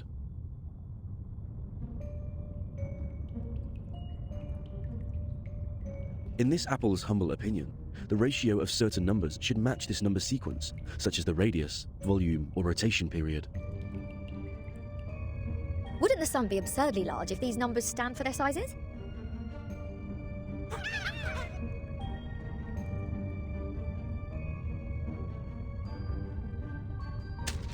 Hey! The underground critters are back! Go away! Don't touch my nose! It's not your food! Nothing unexpected. For now.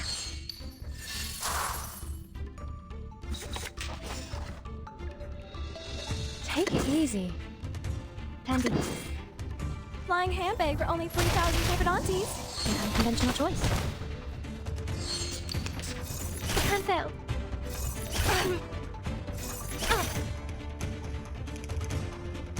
No worries. Handle it gently.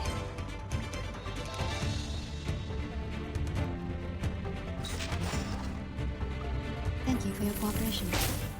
Try for free. Try for free. Don't be so hard.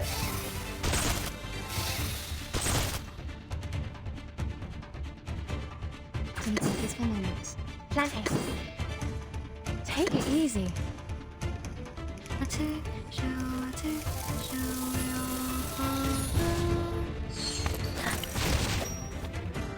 Hey!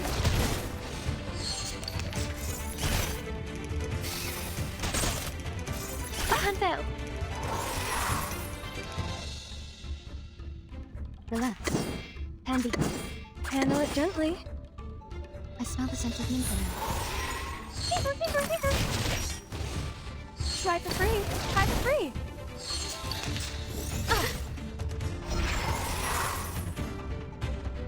Plan A. Plan B.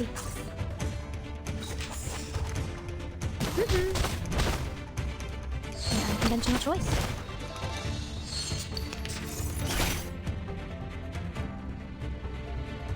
No worries.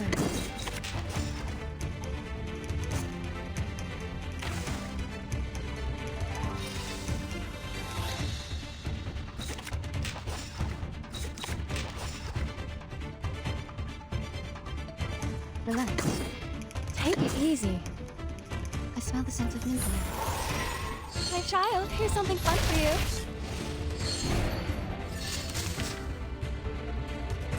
Bloody prom. Need some peaceful moments. The show's on, Alex. The ocean dried and I'm alone again.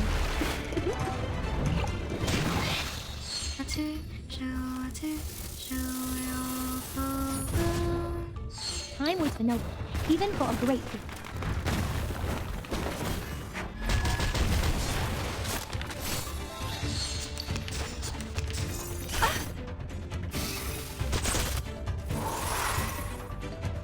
Take it easy. Handle it gently. It will all be fine. Hey! Try for free. Try for free. Hold on, please, Captain. Seems like the critters are trying to tell us something. They are pointing at the sign of the sun. Is that so? Even the critters on this island know math. The sun. What if the sun is just here to serve as a reference point? I read an IAU's report in the Times 2 years ago. You know, the International Astronomical Union. Earth's average distance to the Sun is approximately 93 million miles. As for Mercury, the average distance is 36 million, and Venus 67 billion miles. Let's say if we take the distance between Earth and the Sun as one astronomical unit, then the distance between the Sun and Mercury would be approximately 0.4 units, and Venus 0.7 units. There you go! These numbers are the ratio of their average distance to the Sun to the Earth-Sun distance. The distance from Mars to the Sun is about 142 million miles, Jupiter about 484 million miles, Saturn 886 million miles, and Uranus 1.786 billion miles. By rough calculation, and if we round the results to one decimal place, Mars would be 1.6 unit, Jupiter 5.2 unit, Saturn 10 unit, and Uranus 19.6 unit. That's weird.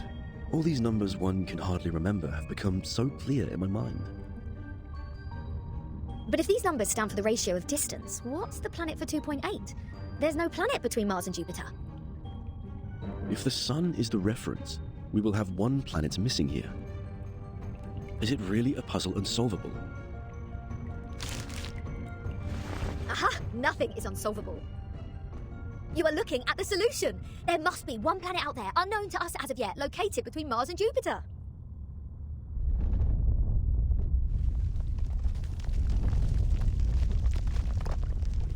What now?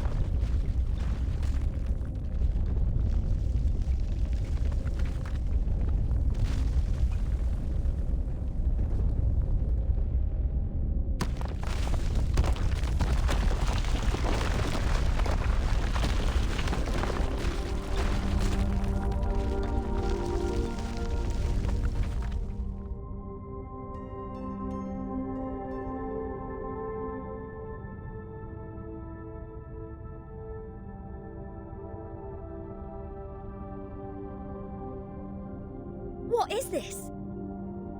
A celestial body, which I have never seen before. Captain, this apple has an impression on this. There is indeed a star between Mars and Jupiter. It is called the Ceres, discovered by Piazzi Giuseppe, an Italian priest in 1801. Ceres? Did we just validate its existence? Is the universe truly arranged according to this sequence? Could this be the ultimate key of everything? Regulus! Regulus!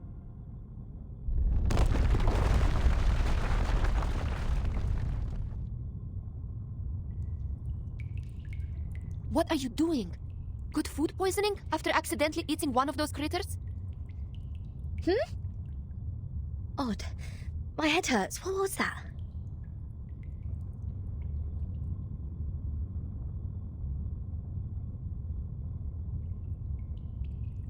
I'll make it short. Stanette is in detention. They're planning to sentence her to death by giving her the poisoned wine. Hey, what?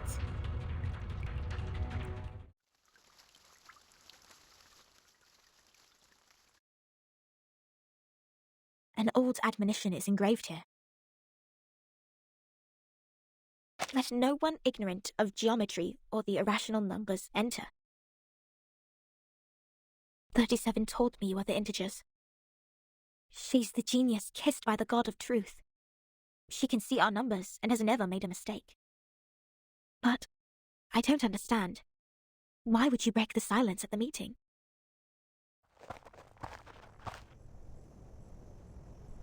I apologize, Miss Sophia. I won't defend our behavior. You may save that apology for later. If you can persuade more than half of the people to vote for your friend's commutation, perhaps she won't be sentenced to death. I have gathered some case files from the past. I hope it will be of some help.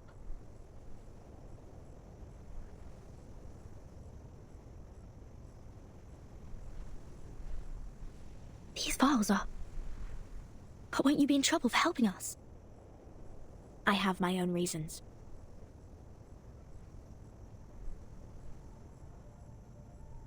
Integers are the living example of virtues, the standard of purification. It represents a soul existing in the world of forms, a true being. It is the floating points behind the decimal which dent the process of our overall purification. The evil, The ones who violate rules knowingly. The ones who turn a positive number into negatives. And a civil person a criminal.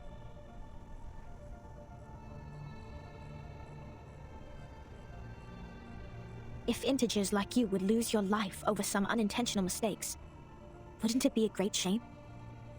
Besides, I can't stand the idea of you being killed in front of me. Not rigorous.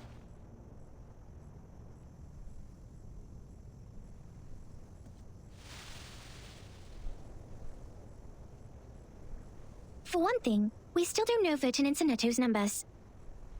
For another, the fact that every crow we've seen is black doesn't necessarily entail that the next crow will also be black. Even if every virtuous person we met has been an integer, we can't be certain that the next one will still be an integer. Same case for irrational numbers. You're right, 37. But people always tend to believe that virtuous people are integers. That is what we call belief. Correct, but not entirely correct. Everyone can make mistakes. Numbers are just numbers. They are not associated with virtues. Unlike me, you're always right, 37. I don't know what differs us. Will you be at the assembly? Yes. Then I will leave them with you. I'm not qualified to set foot in the Hall of Truth. I have done poorly in receiving the guests. I will ask Six for my punishment after the assembly. Huh? So you are not coming back to my laboratory? Neither will you help me review the calculation results or sort out the books? The scripture shall not be challenged. What's more, any students here can help you in the laboratory. It doesn't have to be me.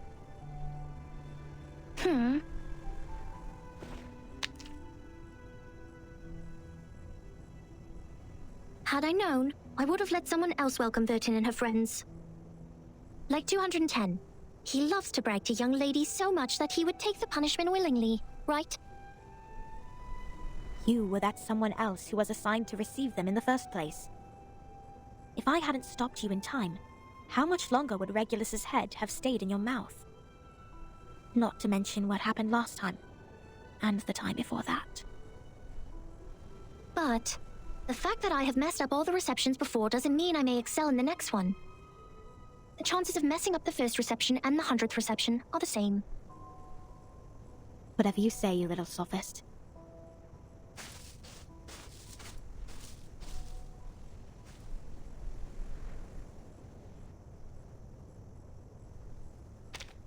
Everyone says so.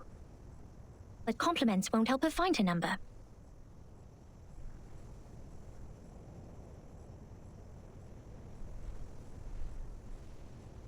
So, Vertin, are you ready for the debate?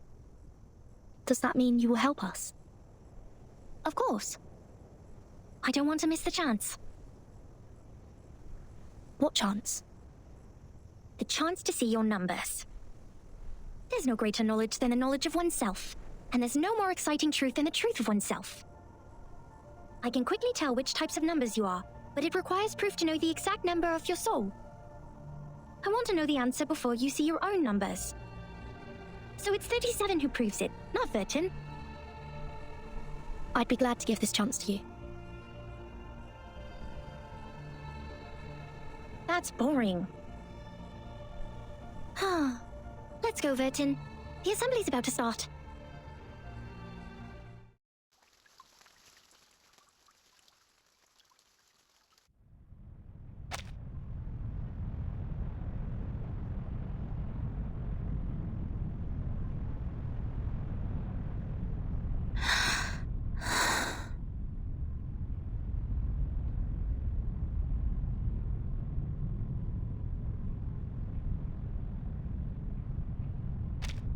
Don't worry, Timekeeper.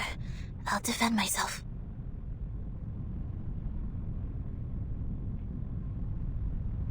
Back in the Foundation, I once won a public debate of a similar nature. This is my duty. I won't let it get in the way of the team's investigation. Sonetto.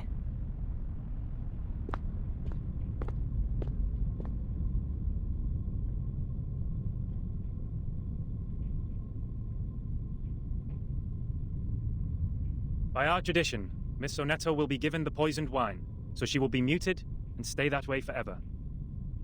However, Sophia raised her objection against the decision. After giving the matter some discreet thought, I have decided it is necessary to hold an assembly and take care of it democratically. Those of you who agree to the death sentence may remain seated. Those of you who wish to commute Miss Sonetto's punishment, please put your pebble into the pot in the middle of the hall. Now, Miss Sonetto, Miss Vertin, you may defend yourselves. Until the sand in this hourglass falls to the bottom.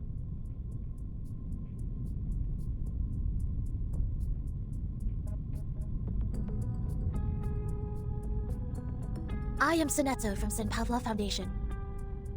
I wish all the honorable audiences here would lend me their ears to hear my defense as a humanitarian gesture. What number are you?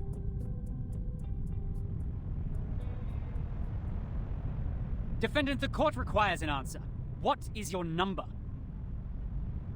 What? Me? No, I don't have a number. Don't waste our time. People without a number cannot stand in the Hall of Truth.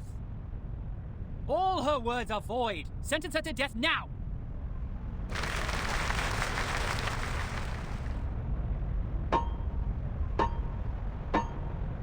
42's argument is valid.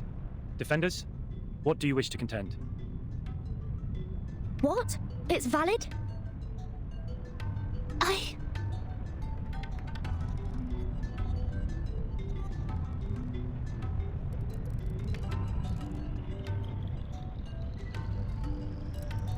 Objection!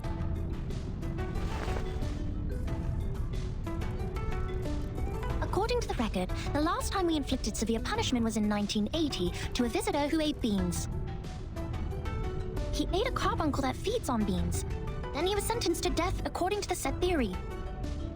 In our scripture, eating beans is the most evil sin, which undoubtedly fits the most severe punishment. But if we are now executing people for breaking the silence at the assembly, how would it reflect our attitude towards the consumption of beans? Has the latter become less sinful? I suggest Sonetto's punishment to be commuted. A good argument. 37's argument is deemed valid. The debate will continue.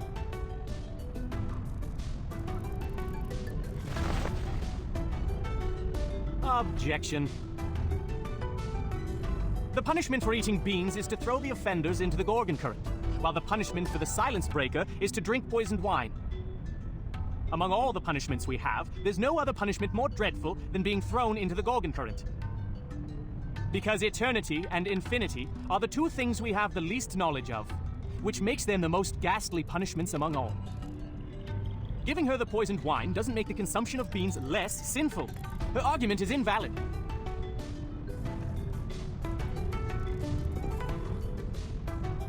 Objection! Both of the crimes would fall into the same category if we are taking the punishment as a frame of reference, which is death. Objection. The two crimes in question are not commensurable, which makes your comparison invalid.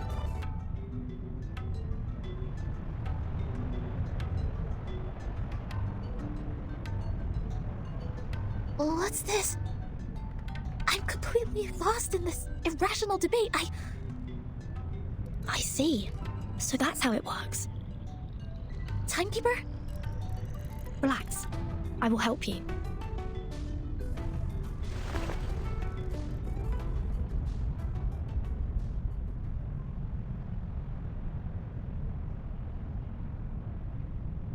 I object. Dental checkup. I'd like to start by quoting 42's first argument. People without a number cannot stand in the Hall of Truth.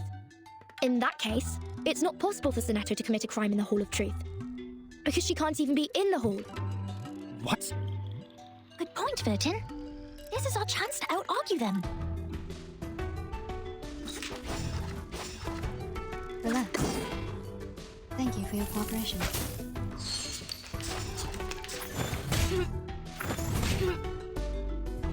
Take peaceful moments. Relax.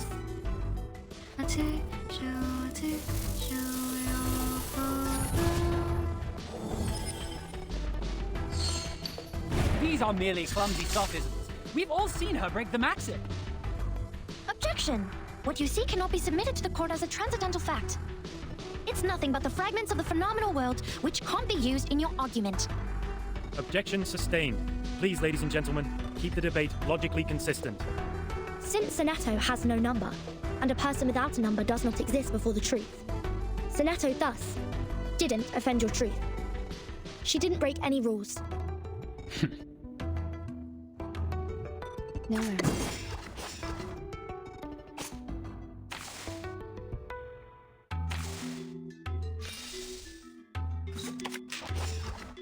Relax.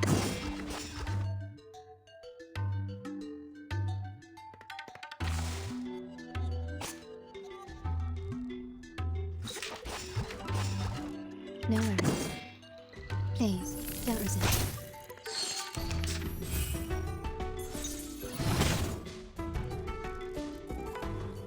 Need to kiss my mom. No worries.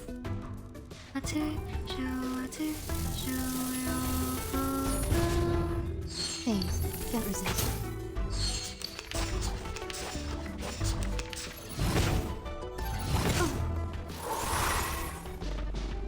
It will all be no worries. I smell the scent of mint oil. Thank you for your cooperation.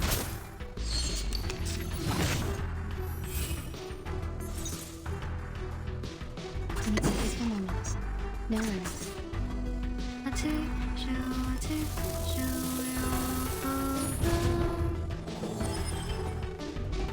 Breathe.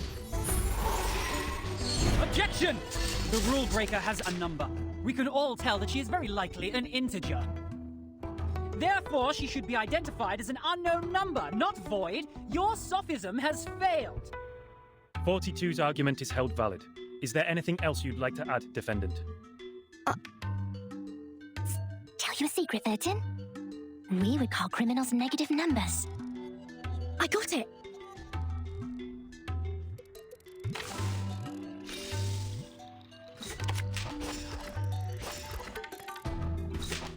It will all be fine.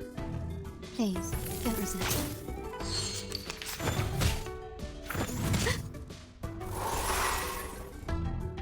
Need to kiss for moment. Relax.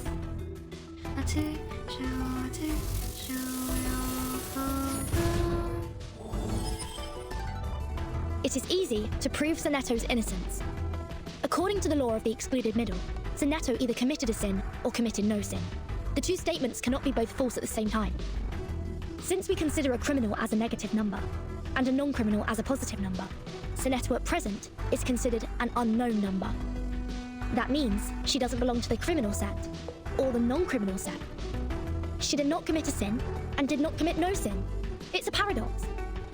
I hereby demand to modify the criminal sentence that has been given to Sonetto.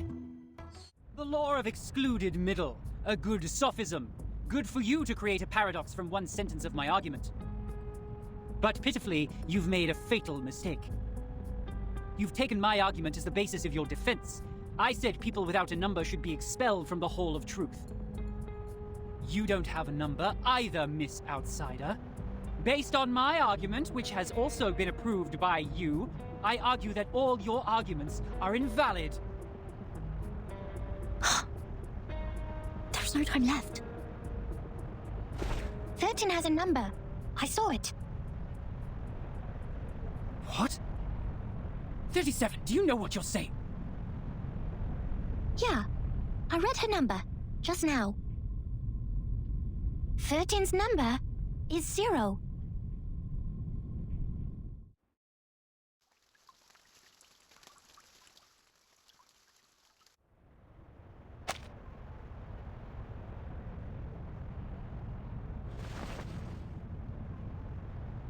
"37. You just said Vertin's number is 0. Do you know what it means? Very clearly. Would you be able to submit proof to a Peyron?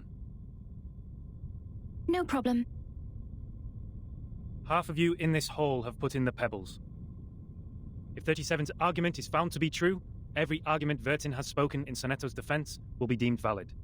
Sonetto will be exempt from the punishment. I will announce the result once 37's proof has been validated by a Peyron. Thank you for your time.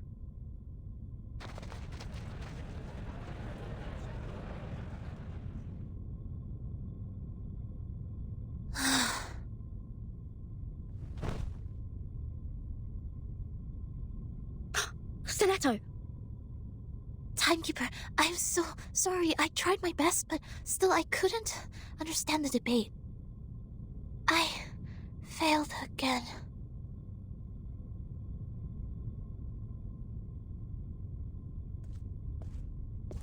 What happened to her? Come here, little girl. We need to move her outside.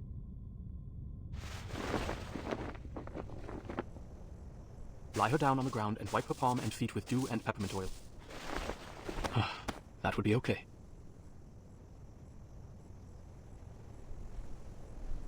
Thank you. You're welcome. The distinguished number 0.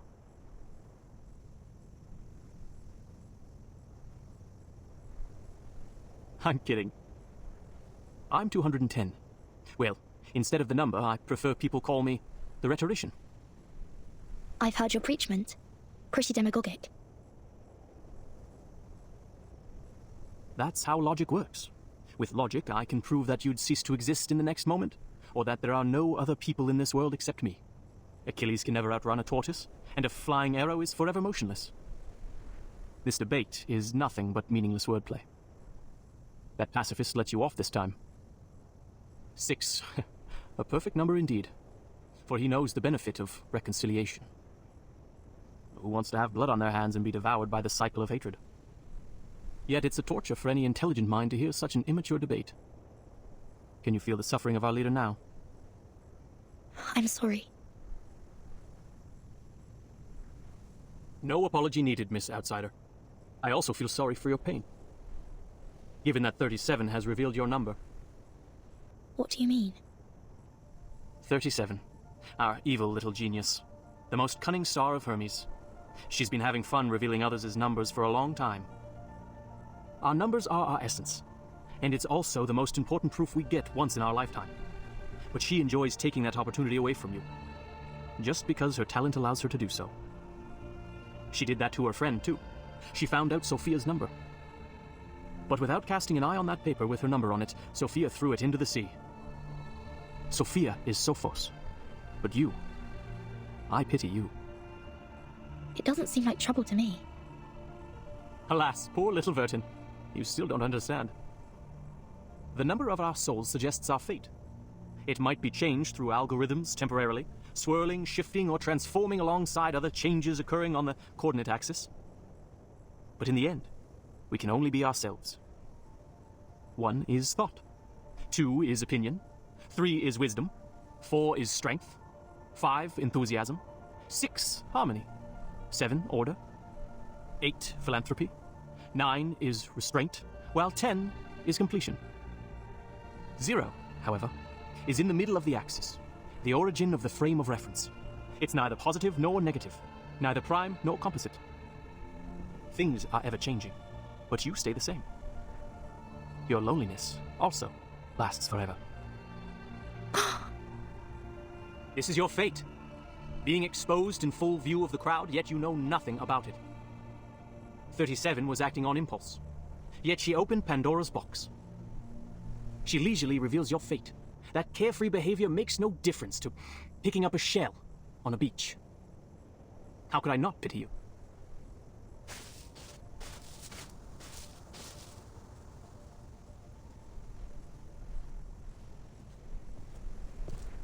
Ms. Vertin. 37's proof has passed the review. Your friend will now be exempt from the punishment for violating the rules. However, she has to take some catch-up lessons on the scripture. Please, meet me at the hall tomorrow at noon. I would have words with you.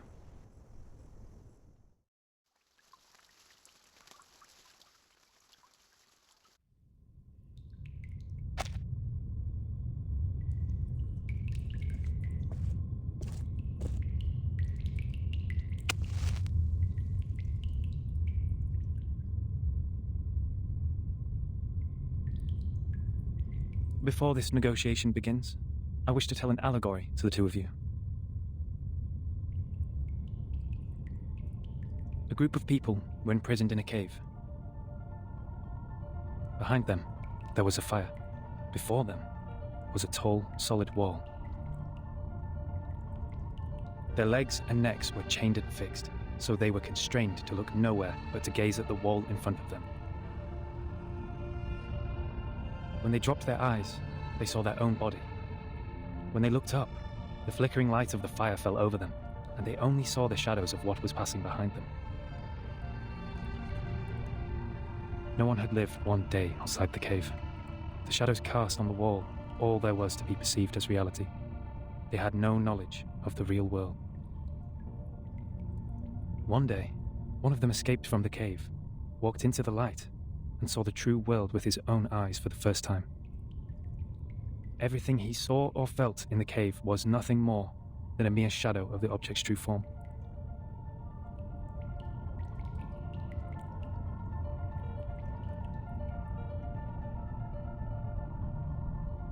Our world is a poor one, Miss Verton. The phenomenal world is the cave in this allegory, where we are surrounded by shadows or some humble fractions of the truth. It is ugly, frivolous, filthy, perishable, subject to decay, and filled with hollow desires and meaningless struggles. Only the wise can walk out of that cave and see the world as it truly is. In that eternal, transcendent world, everything is in its most perfect form. I pray that you, Miss Verton, the representative of St. Pavlov Foundation, and you, Miss Arcana, her counterpart of Manus Vindictae, would pay heed to my words. Everything you've been fighting each other for means no more than some fragments of phenomena to us. There's only one thing worth doing. That is, to seek higher wisdom, develop one's virtue, and achieve greatness in life. We have never set foot on the soil dampened by the storm, nor have we ever been involved in the disputes brought by the torrents of time. I beg you, do not take your conflict in the phenomenal world into the realm of truth. For certain. It was never my intention to sully the sanctuary of truth. Then, to prevent a situation like this from happening again, I would like to ask you two to carve your names on these 2 stone bangles and drip a drop of your blood on each of them. Once the bracelet is put on, no one will be able to remove it. From now on, as long as you're on this island, none of your people will draw blood from one another. Or the bangle shall draw all the blood from you. The peace agreement is so decided.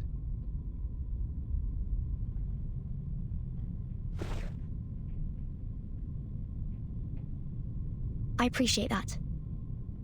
I'll sign it.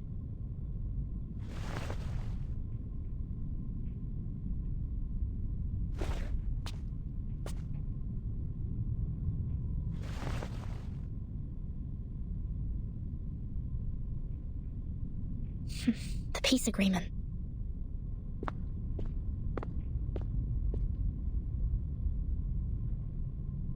Lady Verton, we meet again. I wish the best to thy friend. She's doing well, thanks to you.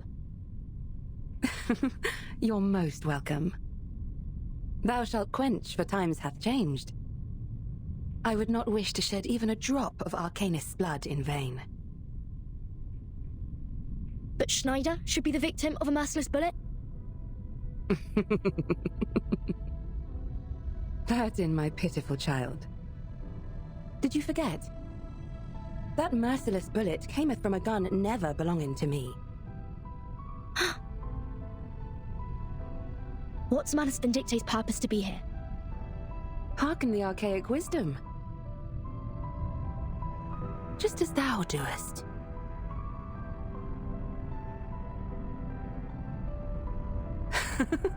I am not surprised. I adore thy visage, Lady Verton, emotionless in the storm. Alas, no man shall bravest the storm and live, including thee.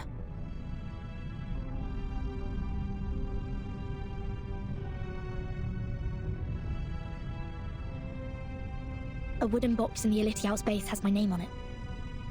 Was that your doing? Sadly, it wasn't.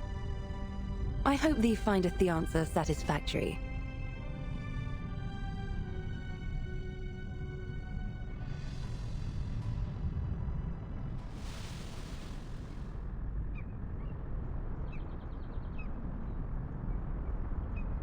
It's burning.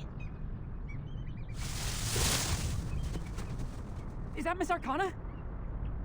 Miss Arcana, please, don't go! Save us! And save Art!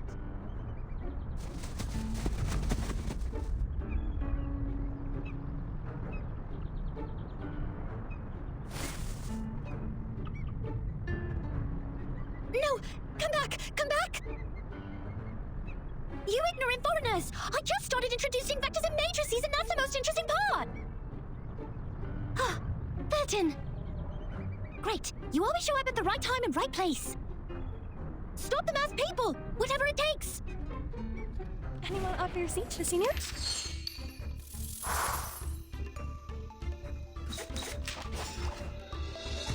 Relax. Take it easy.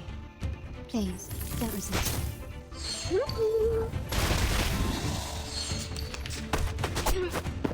Can't fail. Handy. Handle it gently. A little bit hot here. Stop. The show's on, hounds.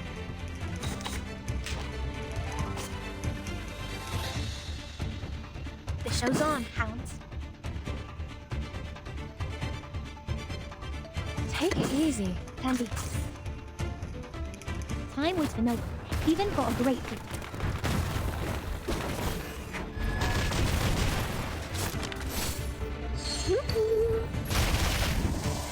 A nice pass.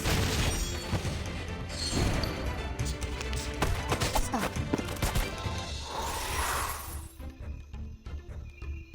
No worries. Plan A. Relax. Breathe.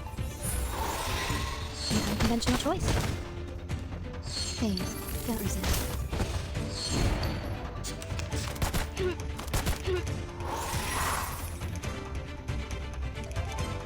Candy, plan A. Handle it gently.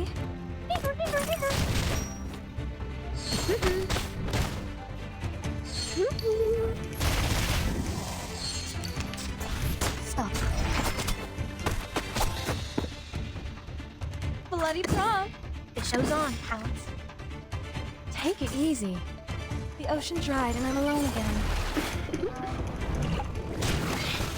Time waits for no one, even for a great people.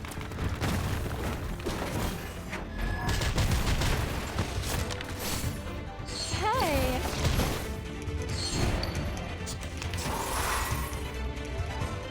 Please take this moment. Plan A. Plan B. To show your father. 3, 2, 1, down. A nice pass.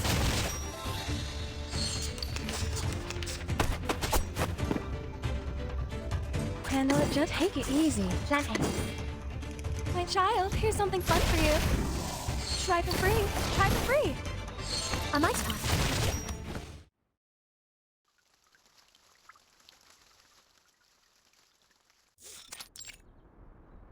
Congratulations, Miss Sonetto. You are the fastest learner of our doctrine among all the visitors in the past half-century. On behalf of all orators, I award you this laurel wreath. No, I wouldn't have achieved this without your guidance. Those mathematic statements are really inspiring. I've learned a lot. But there's still something confusing me, such as Pythagoras and his golden thigh, his memory of the previous lifetimes as the son of Hermes, and the transmigration for every 216 years. Could you please tell me more about these?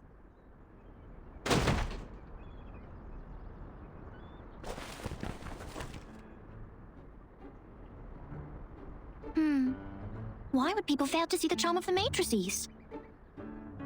This is not right. I need to spend more time on teaching. Anyone! Save us! Thus my journey of art is doomed to fail. I really don't want to study maths anymore. Help.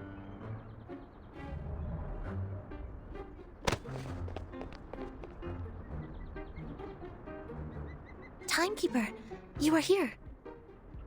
I heard that you completed all the lessons on the scripture. This laurel wreath suits you well.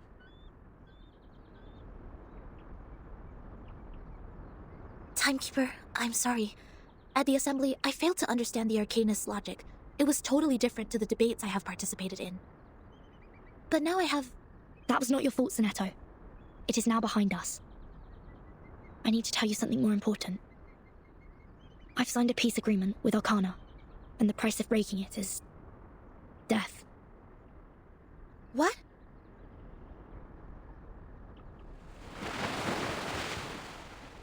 So Manus Vindictae is also restrained by the stone bangle like we are.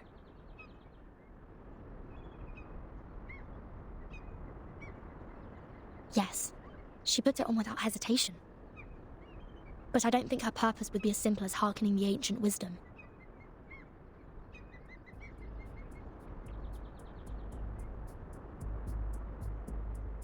I attacked Manus' followers earlier as 37 asked me to. But I received no punishment from the bangle. Perhaps this island makes its own judgment on what to be classified as hostility, like it has a mind of its own. Sonetto, do not report this to the headquarters before we figure out how the bangle works. After all, there are many other things to investigate on this island, other than Manus Vindictae. I see. I will contact Miss Juvis and Miss Moiselle first and keep an eye on Arcana. Timekeeper, this island, the Manus' mask, and your suitcase are all immune to the storm. Does this mean we could collect more asymmetrical nuclide R samples? I tried to collect some samples last night in the outer region of the island. But the detecting device showed nothing. If we were to find out more, we have to go to the center area. What are you conspiring now? Do not poke the fire with swords, and do not jump over a crossbar. The assembly will not be held every time when there's a crime. Please take heed of my warning, and do not overstep the line. Learn a lesson from them.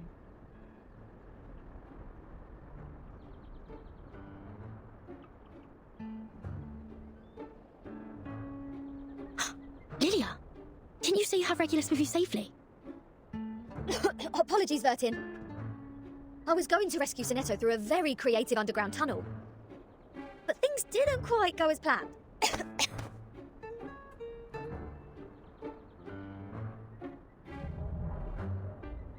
Not a bad innovation for a simple clap on the forehead. If only you didn't miscalculate the location of the explosion. This apple is grateful that it didn't get blasted into a puddle of apple jam. Warning. Shell cleaning required. Warning. I don't know why, but when I was in that cave, ideas kept flooding into my head. Though, judging by the outcome, they weren't all good ideas.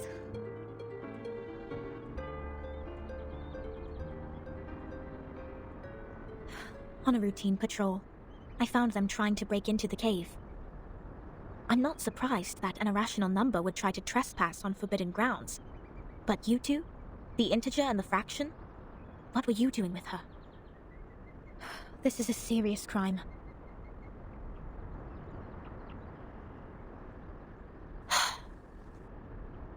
Do we have to go through this debate again?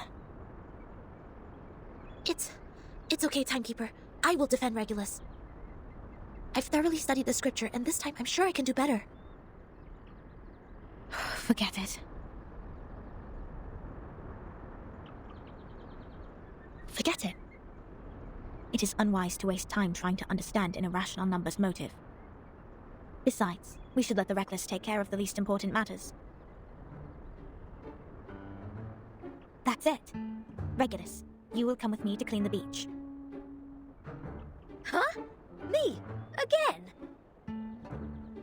Since you have too many floating points, words of discipline would not work on you. We would have suggested you study with the rest of the students here.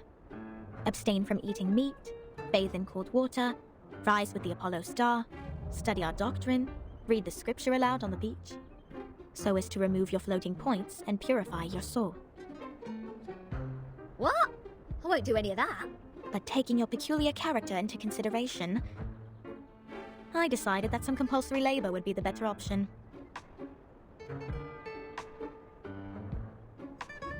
Oh, that's the best news of the day. I'd rather clean up the rubbish on the beach than be surrounded by people giving sermons all the time. At least the rubbish doesn't talk gibberish. I'd be dead if you didn't change your mind. Regulus, studying the scripture is not that scary. They will teach you and guide you until you take full command. Just like taking lessons at school. Huh? Is that what schools are like? Haven't you been to a school, Regulus? Haha! A great pirate would not remember trivial matters as such. So, where were we? Which part of the beach needs to be taken care of by the great captain? My laboratory. Whoa! Where did you pop up from?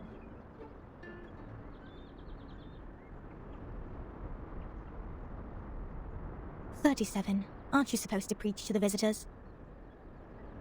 I've seen their numbers. A group of negative repeating infinite decimals. They will achieve nothing but to repeatedly step in the river of mistakes. I gave up on them. Fine.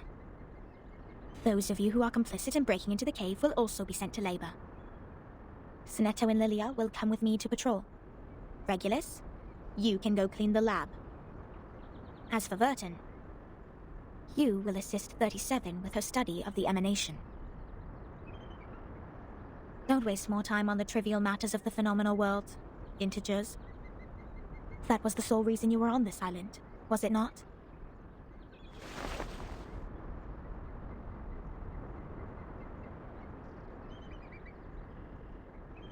Don't let down your guard. The arcanists on this island are not as easy to deal with as you imagined. Down in the cave, I heard some pretty alluring and intriguing anecdotes. Miss Lilia, this way. You will cover this area. Stay on the radio.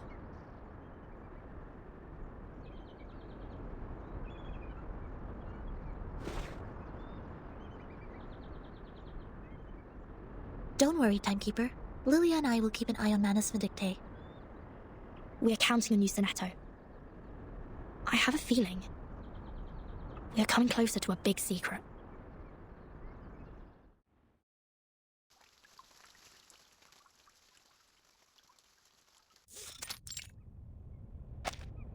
What? What am I looking at? So your so-called sacred project is this gigantic IDM computer?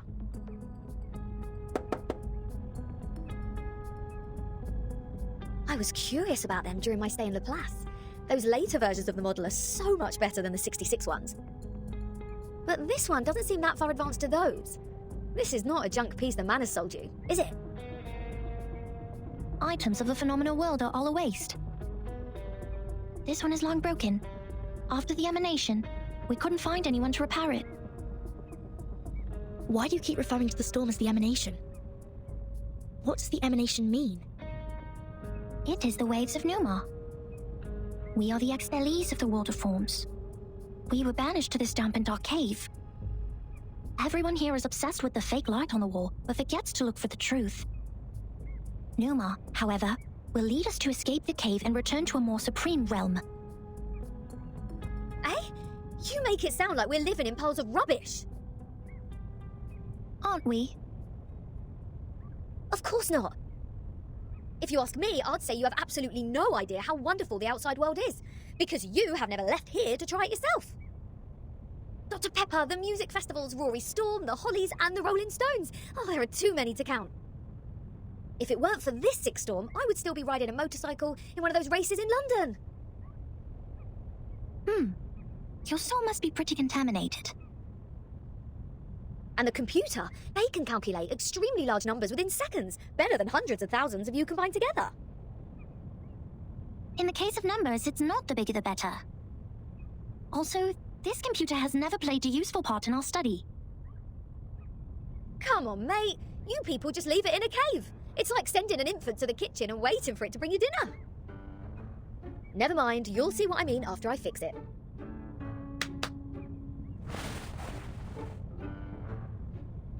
Can you fix an IDM, Regulus? No, but I've seen the Laplace people do it. Shouldn't be too difficult, I assume. Oh, the dust! When was the last time you sent people down here to clean? Oh, some critters are nesting here. Oh, did I break into your party? Bertin, come give me a hand. They won't let me touch them.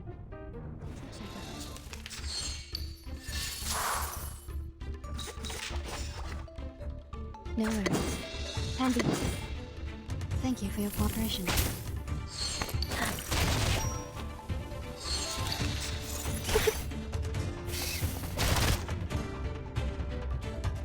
Take it easy. Handle it gently. My child, here's something fun for you. My child, here's something fun for you.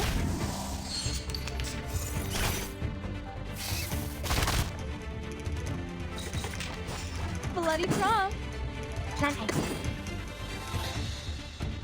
The ocean dried and I'm alone again.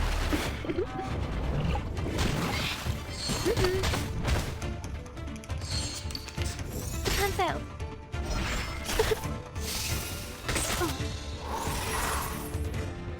Pansy, take it easy. Try for free. Try for free.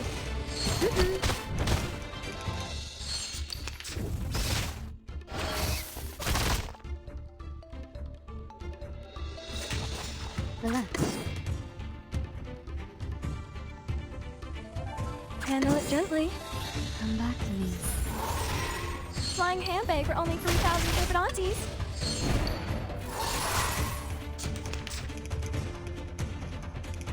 Peaceful moments.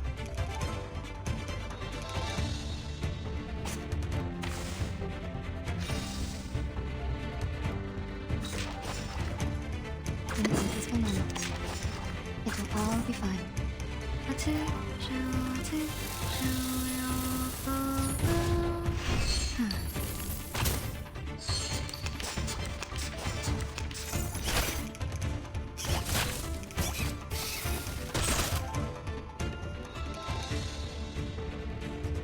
The show's on, hounds. Planting. Candy. Time waits for no one, even for a great people.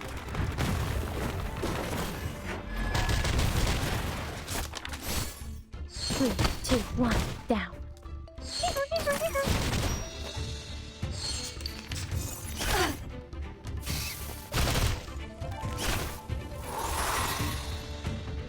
Take it easy.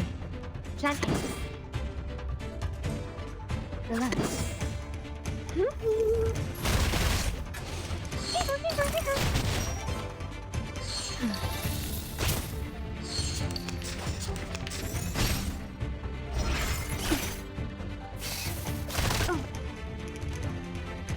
Peaceful moments. Handle it gently. Pansy.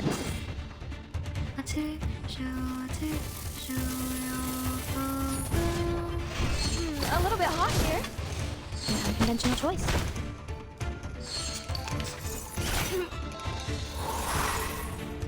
Planting. No worries. Take it easy.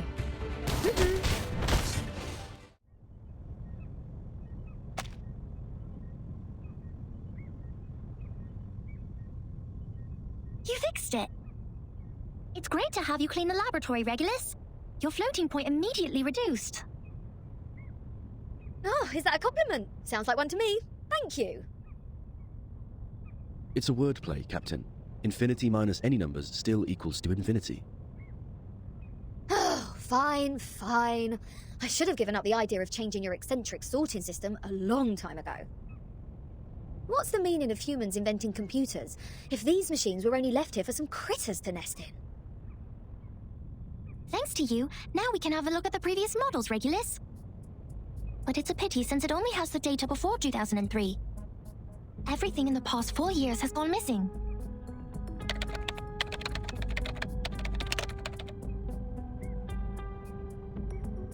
This is our chronology, Vertin. From 1999 to 2007, the emanation has taken place 7 times. In the initial 4 years, the emanation has a pattern. First, it brought us back to the 90s, then the 80s, and then the 70s. After that, it suddenly leaped to the 30s. In the subsequent 3 years, it took place twice. Every record here can perfectly match what is in the Foundation's files. Wait, these are the records before 2003, you say? But this one refers to the storm in 1966, which happened recently. These are indeed the records before 2003. What's following the records is our forecast. Oh, that's to say, you prophesied the 1966 storm 4 years prior to its occurrence. How is this possible? That you are clever enough to develop such a precise mathematical model, while at the same time you just let the IDM become the home of these critters. We just worked out the patterns in the number sequences. You made such precise prediction even without leaving the island. That's incredible. You don't need to go into a river to find out the pattern of its flow. Moreover, we would send people to observe in the phenomenal world. My mother was one of them. She is the co-author of this model. Nobody knows this computer better than her. So you have a mother too? 2? 37. Where is your mother now? Like many people, she was restored to her true form. Since then, I took over this laboratory. The form, you said? 37.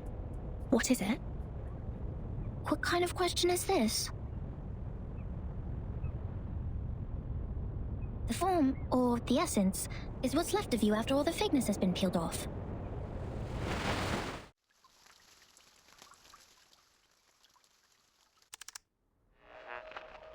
Now we are listening to the New Year collection. The world-famous painting Mona Lisa was found and returned to Musée du Louvre in the afternoon of December 13th. The US Congress passed the Federal Reserve Act on December 23rd, formally establishing the Federal Reserve System. The conflict between Austria-Hungary and Serbia has escalated. Bulgaria challenged the Bucharest Peace Treaty. Tension is building up over the Balkan Peninsula. In London, futurists gathered under Big Ben, celebrating the upcoming 1914. This is news of the outside world?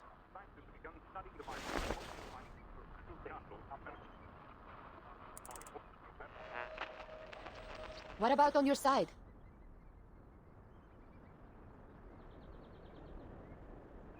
Well, I am with Sophia. Arcana's still in the hall. She hasn't taken any action so far. Got it. Please keep an eye on the Manus followers. Be mindful of the restrictions set by the Bangle. Who are you talking to?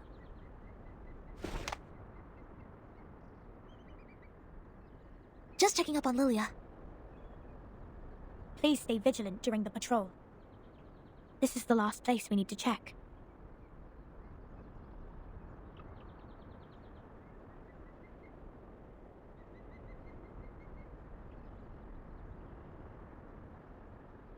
We must keep this graveyard clean. Our dead deserve to be left in peace and undisturbed by the phenomenal world.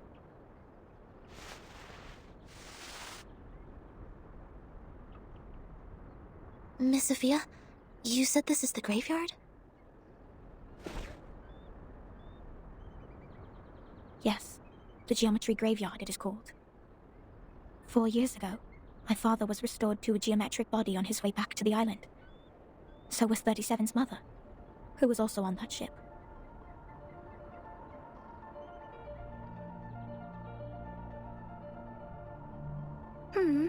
Why are you crying, Sophia? I was wrong. We calculated it wrong, 37. We miscalculated the impacted area of the emanation. We thought the ships would be safe in the Gorgon current, but the safe area is in fact 5 degrees away. When the emanation happened, the bow of their ship had just entered the safe area. But it was too late. My dad is gone. So is your mom. I know, but why are you crying? My mom and your dad have come back to us, right? Have come back? Do you call this coming back? Like this? In the form of geometric bodies, cold and silent, being pushed to the shore?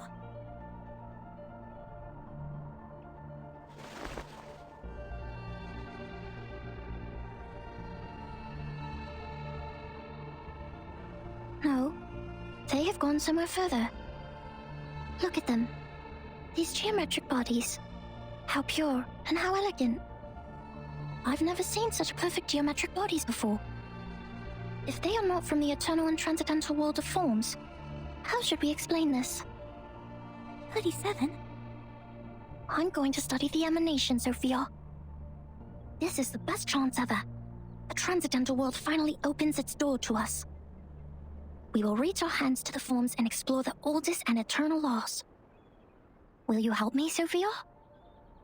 Next time I will definitely make a better calculation. I promise.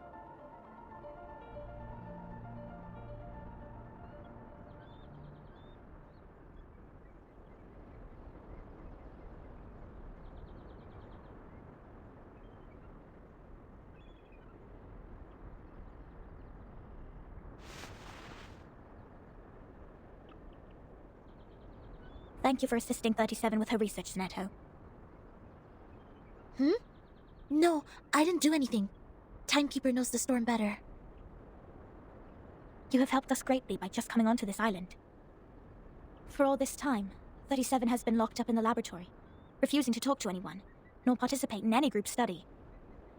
Since the two-day emanation in 1929. It is you who helped her revive her interest in other affairs in Apiron. These are Timekeeper's contributions. I barely did anything.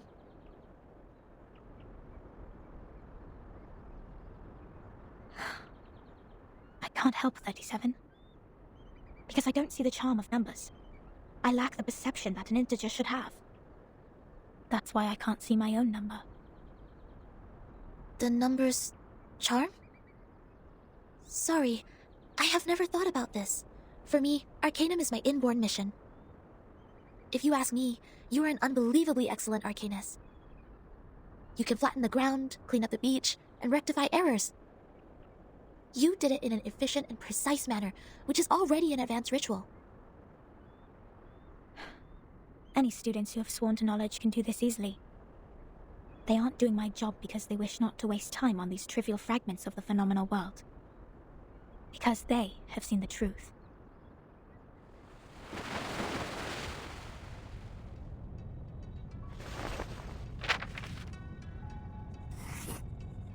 The phenomenal world is never complete.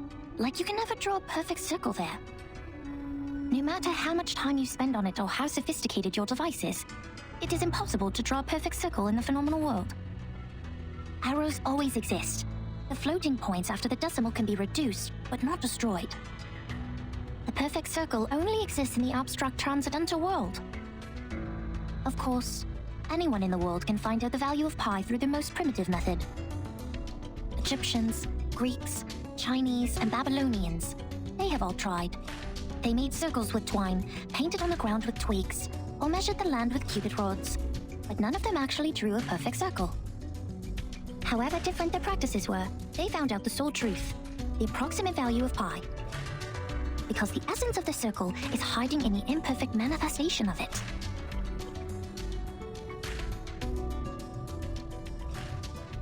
This is the truth. It is eternal, unchanged, pure, and transcendent. Anyone can reach out to it at any time, in any place, by any means, and everyone will get the same answer from it. The forms transcend all matters. The world of matters we live in is being flooded and destroyed by the tides of Numa. When the tides recede, what is left on the beach is the essence. This doesn't sound right. Let me think. How come your theory reminds me of the Manus Doctrine? 37. We see the storm very differently. Among all the other things, we saw it first of all as a disaster. But earthquakes, floods, volcanic eruptions, these are also disasters. These catastrophic events happen not because they have a reason to destroy. They just happen in this world. Like we do. This is what my mother taught me.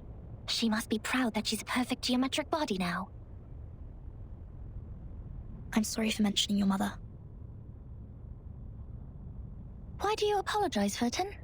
Are you feeling guilty? This is a very unusual feeling for a number like you. I don't get it. Why did you say my number is 0?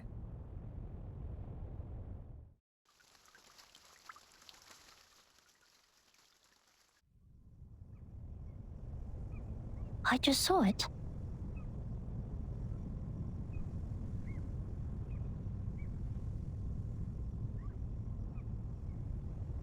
The numbers of everything and every being would just emerge in front of me. I see it, and I speak it out loud. That's it. 210 told me numbers imply our fate. Don't believe him, Vertin. Numbers are just numbers. I know nothing about fate. Fine. I don't think I like 210. And the feeling goes both ways for us. Because I once said he is a poor number. 210 equals 2 times 3 times 5 times 7. He is the product of all prime numbers between 1 and 10. Looks like he has it all, but he doesn't have any real forte. He likes to sugarcoat himself with metaphors. Only those with a flawed essence would adore the trickery of words. This is indeed an extreme comment. And 6 is no better. Every leader of Apiron has been a 6. 6 is the perfect number since it equals the sum of all its proper divisors. 1 plus 2 plus 3 equals 6. But this number has been overrated. He's not that special. What about your number? What does 37 mean? I don't know.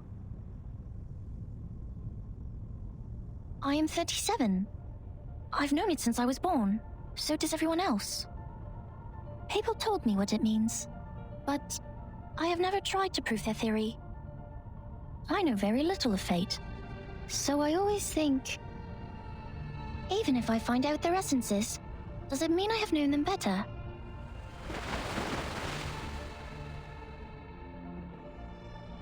"37 once tried to tell me my number. She wrote it down and put it into a bottle, but I couldn't get up the courage to open it. I didn't want to know. I once made a horrible mistake. An unforgivable miscalculation. It makes me worried that I may also be a mistake. So I threw the bottle into the sea.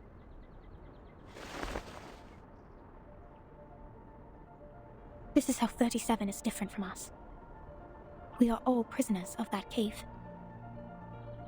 Only the wise one can find her way out of the cave and return to rescue the rest of us. I'm the ignorant prisoner who sits, and she's the wise one who returns. I will be crushed into dust by the truth, while she will be the star shining above it.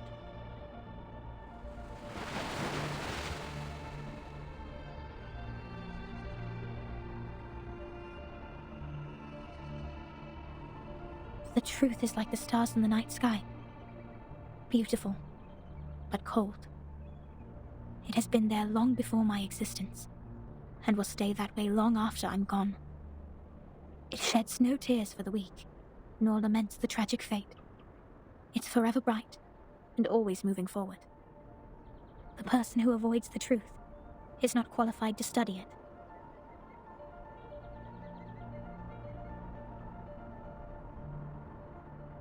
I'm sorry. My interpretation has been emotional. No. I think I kind of know how you feel, Miss Sophia. However unworthy you think you are, there must be something we can do. Maybe we can't reach the core of the truth, but we can clean up the path to it for the future explorers. This is our fate. Interesting insight. I have come to understand why 37 likes you so much. Let us go back to work then. Start from dusting the tombstones.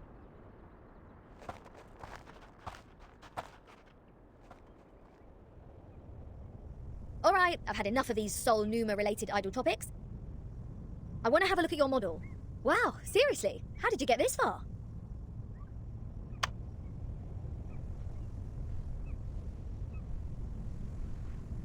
This model has been proven wrong. For 4 whole years we had been optimizing it. But the emanation in 1929 only lasted for 2 days, which means our calculation was entirely a failure. That model is just like this computer. It's a piece of junk. And this is all I can present to you.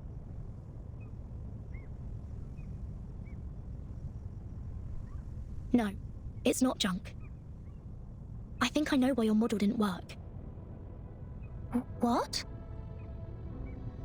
Manus Vindicte has changed history. They accelerated history, forcing historical events to happen earlier than they were supposed to. Thus, the storm in 1929 occurred sooner than it should. No way.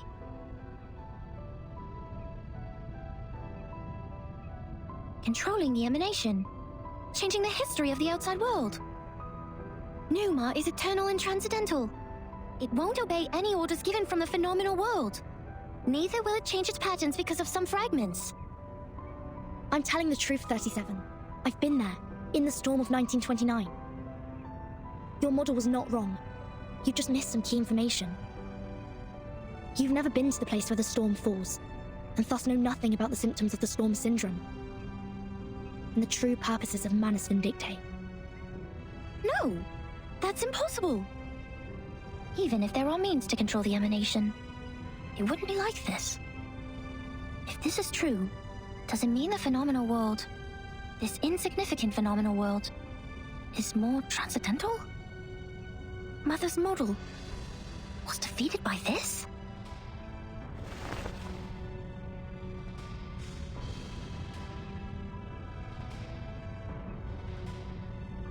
Vertin, could you give us proof? The proof that Manus Vindictae accelerated history and triggered the emanation. I swear I wasn't lying. No, not like this. To prove it in front of a Piron. Go to our sacred place, to the Hall of Truth, in the depths of the cave. There, everyone can see the essence of the world. I beg you, give them your proof, just like how we submit the proof of our soul number.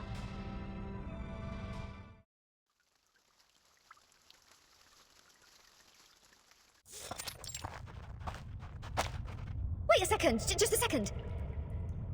Isn't this still the dungeon? Are you setting us up? All caves are interconnected. This is the way to our sacred place. 37, wait. I remember Sophia once told us that trespassing on the sacred place is a serious crime. No worries. The restrictions were to help us not be distracted by the unimportant details in life. It would not stop us from seeking the truth.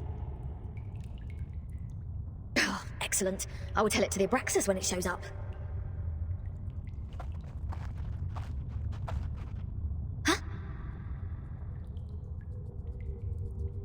Hey, 37. Are you sure this is the right way? My heart just sank as if I took a bite of those overnight potato chips. Are you scared? Oh, you wish. But when I was exploring underground with Lilia earlier, we ran into some fog like this one. Oh, it doesn't bring you any wanted guess, mind you. Maybe you were their target because you are an irrational number. Oh, is that so? You integers will be fine then. Good luck. Don't beg this pirate for help later. Hold that. Something is coming out.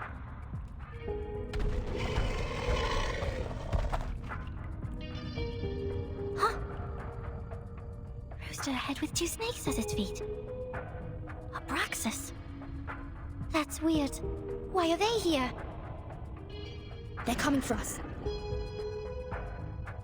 Ha! What did I say? Don't beg. Regulus, prepare for battle. Okay, I know. I was just teasing her.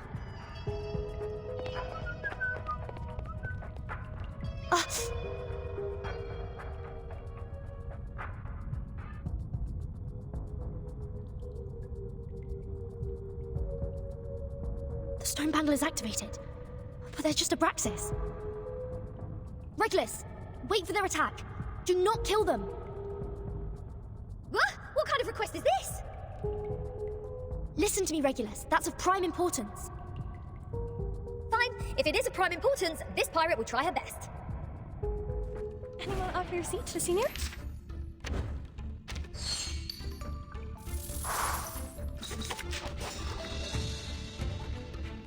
Handle it gently. Flying handbag for only 3,000 turbidantes.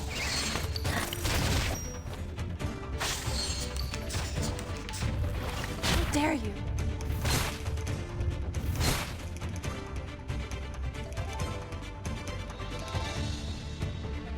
No worries.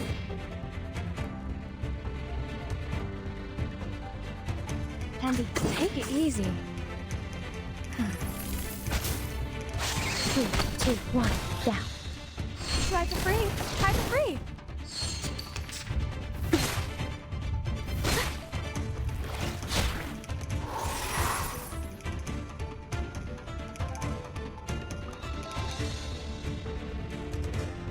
Relax. Plan A. Plan B.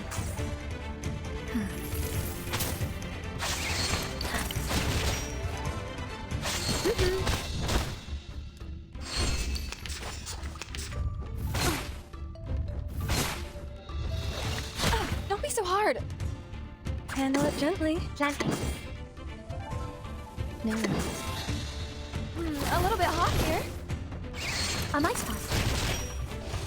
I smell the scent of winter.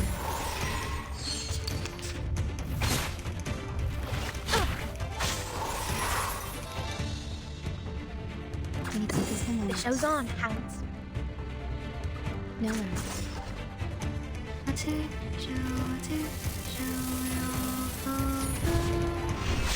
Time waits for no one, even for a great thing.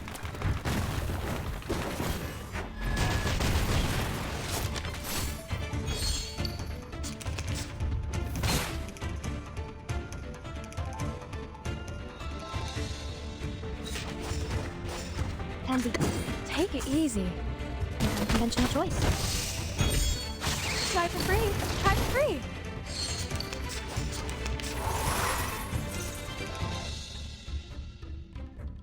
Plan A. Handle it gently. Bloody prom. Bloody prom. The show's on, hands. The ocean dried and I'm alone again. Time waits for no one, even for a great thing.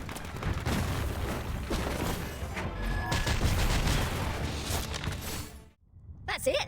I still have 10 more songs to play. These are not the same kind of Abraxas as we've encountered before.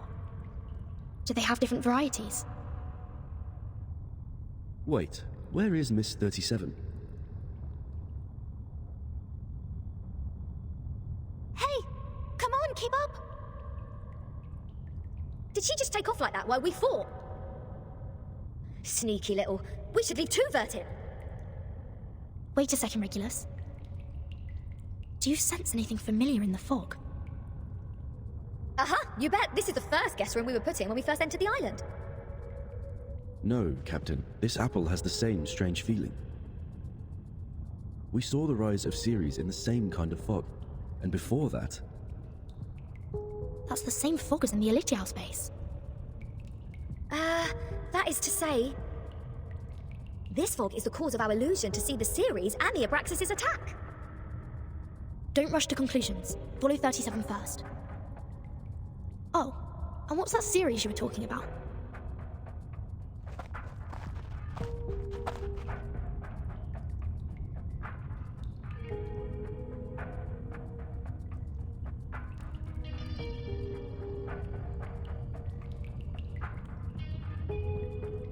I just picked up a piece of paper.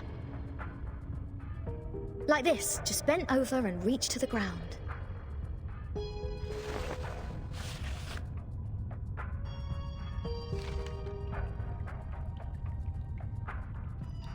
What book is it? Oh, probably just some math problems left from the critter's breakfast. You never know. Wait, the Compound of Alchemy. The 12 gates leading to the discovery of the Philosopher's Stone. This is our alchemy handbook given to Edward IV by George Ripley. Why is it here? Look at this, Captain. Of the Great Stone of the Ancients by Basil Valentine. The 112 books by Geber. Emerald's Tablet in Latin. Seems like there are more ancient texts about alchemy hidden inside the whole, but they are all incomplete. Oh, so maybe I need to crack some more crossword puzzles to find out about this. Our caves endow people with wisdom. Our secret knowledge is hidden in the silent boulder walls.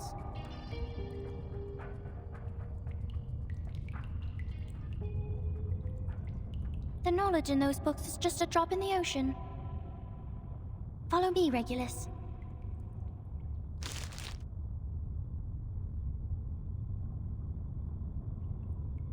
Vertin, you lot go ahead. Go with 37. I will meet you outside. You want to read these books here? The knowledge passed down through language can easily be distorted. Compared to the wisdom of a Perron, it's nothing. No, I'm not going to stay here. I'm going back. Oh, all right, I might as well just admit that your cave indeed has the power to give people insights. If I follow its lead, perhaps I'll finally work out the answer about that little thing I've been carrying with me. Never thought that I'd find the answer here. Easy as picking up a shell on a beach.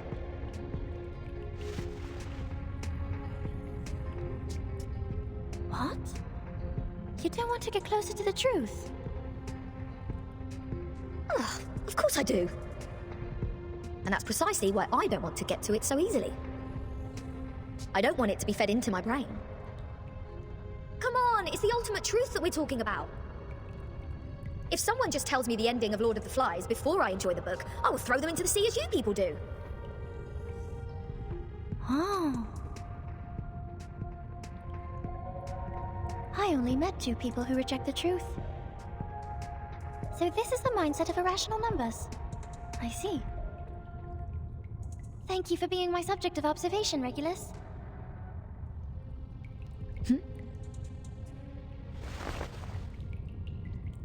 Go, Vertin. We have a long way ahead.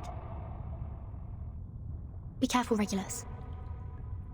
Don't worry, I know this place well enough by now. After all, I've never been so welcomed in any other place ever. Critters, monsters, creatures with strange heads. Do you worse. This pirate is not afraid of you.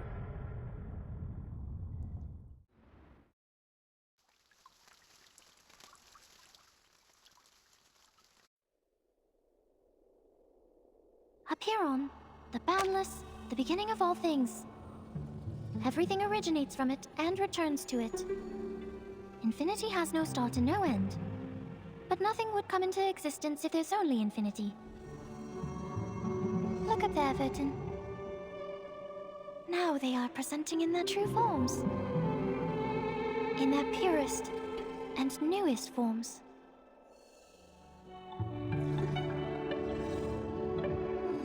Our world was born from the wounds on infinity. When it's cut by finity, the patterns of the cutting are what we call mathematics. Thus, the essences of numbers exist inside all beings, and the patterns of all numbers exist in all matters. The length of a butterfly's wings and its body are in golden ratio, and the plant leaves grow on their stems in the pattern of the Fibonacci spiral. This is the most primitive rhythm of Arcanum, and it is also the beginning of our extraordinary study. This is the essence. And how do I submit my proof? Close your eyes, Vertin. Only when your eyes are closed will your mind open up. Now, stay fully concentrated and recall the question you want to verify. Only in the absolute contemplation can truth reveal itself to you.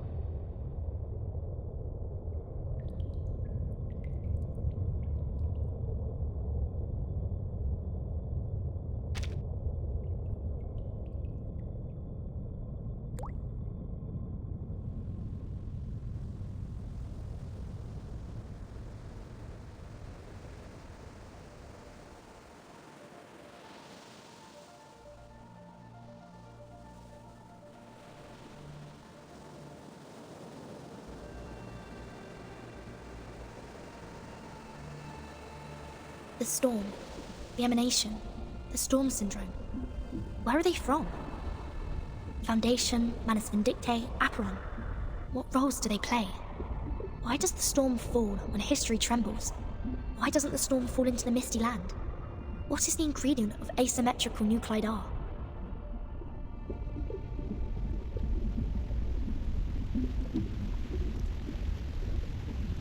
The world is a dark underground labyrinth.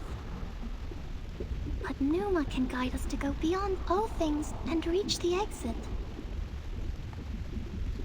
Vertin, can you see it?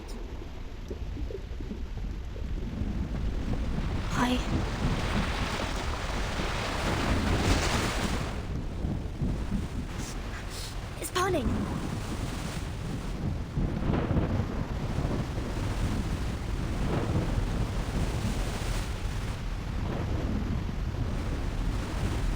What's going on? Is somebody fighting with the Manus now? What's happening outside the cave?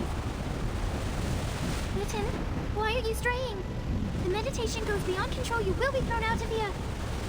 This would be a foolish mistake. For a Paran, this is...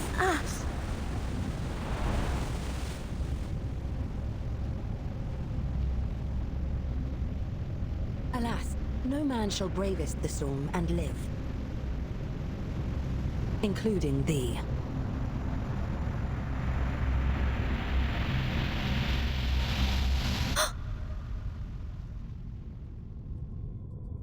"37! 37!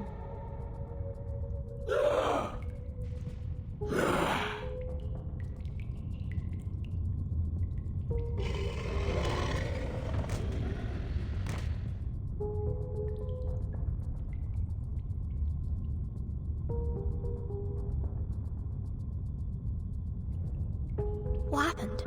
Were all those illusions? If it weren't for the heat of the stone bangle that wakes me up, would I go as crazy as they did? This stone reminds me of the spinning wheel. The collector of asymmetric nuclei R. If the reagent turns gold after reacting with the fog here, that means the fog contains elements that can be immune to the storm.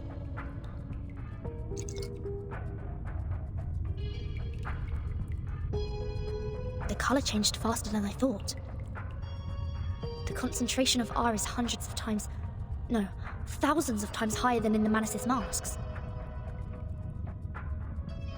In other words, whoever owns this cave can produce the protective equipment of the storm in big numbers. Is that the reason why Arcana is here? Oh, Mother, our model. Has it failed? Has it failed? I need to take 37 out of here.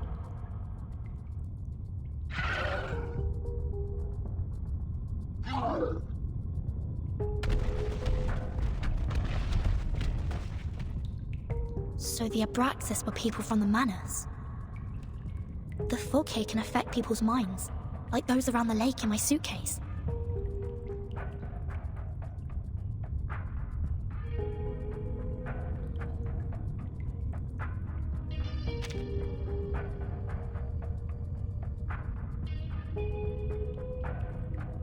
Have the Manus found a way to launch attacks without being punished by the bangle? Or don't they care about the price they will be paying anymore?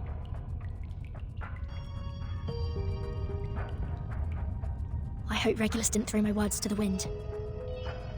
I have to get rid of them first, and go out to join the others. Stand behind.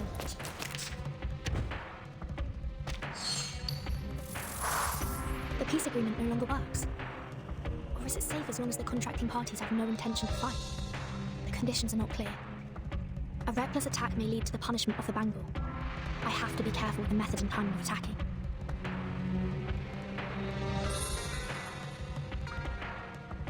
Relax. Handle it gently. Loaded. Handy. Please, don't resist. Flying handbag for only 3,000 turbidantes. Power from the soil. Fever, fever, fever. Time failed.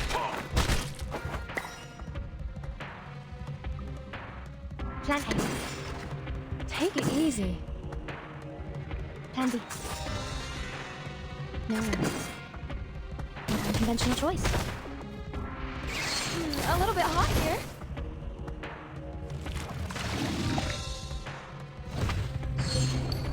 Wait. The body is melting.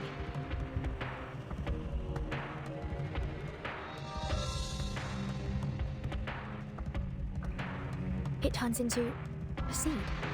So this is how the Manus fight against the restrictions. They sacrifice one man to feed another.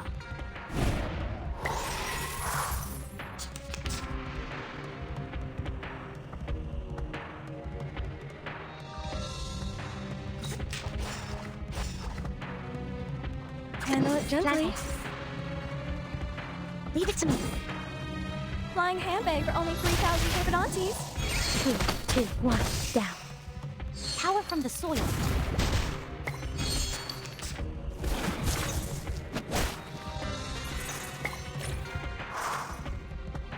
The show's on, hounds.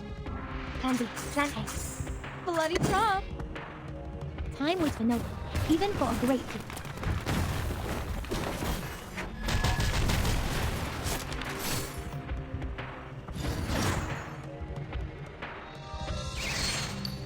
The sacrificed follower has been absorbed by the seed. Is this some kind of ritual? In no cave, one can see the fall of everything. 37? Can you hear me? Mother.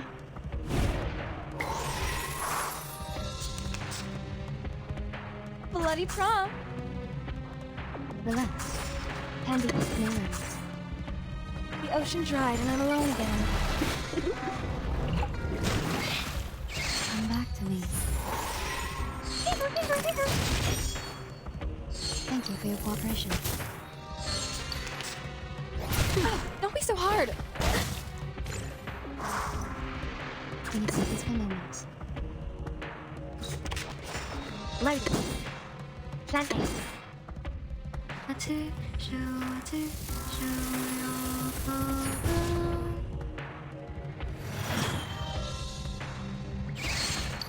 The dead followers turned into geometric symbols. Is it because of the cave? So the seed is the form of Manus Vindicte. The forms transcend all matters.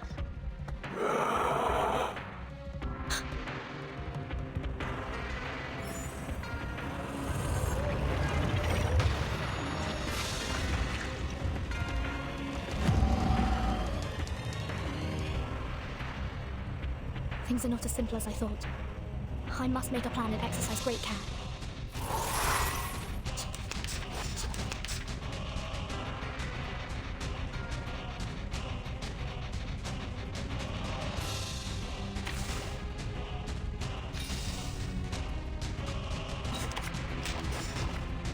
I'm here, with it loaded.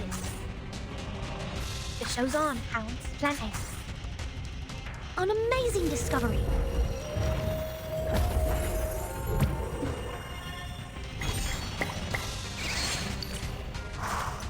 Time waits for no one, even for a great feat.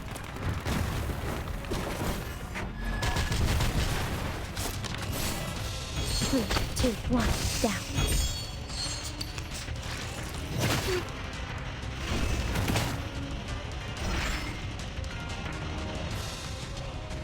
No worries. Handle it, just take it easy. Thank you for your cooperation. Flying handbag for only 3,000 Flippidontes. Try for free. Try for free.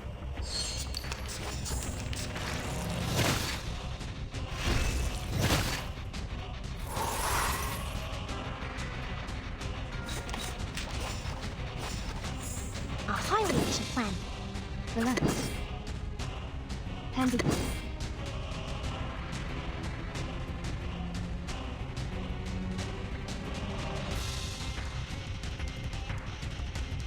Please, take good care of yourself. Thanks. Don't resist.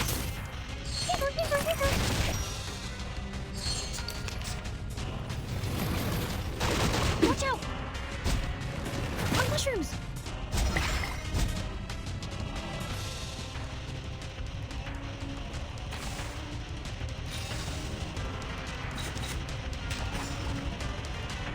Handle it gently.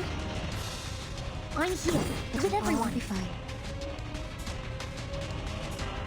No worries.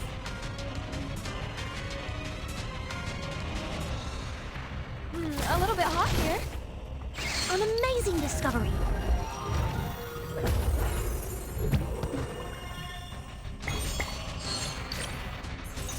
I smell the scent of Minthara.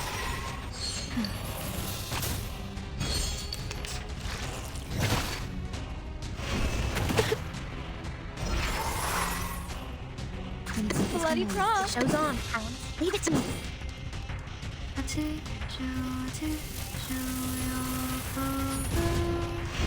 The ocean dried and I'm alone again. Time waits for no one, even for a great feat.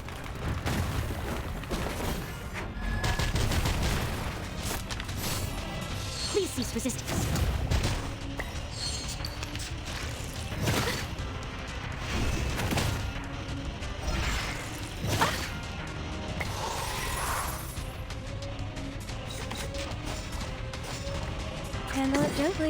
Take it easy. Okay. Hey!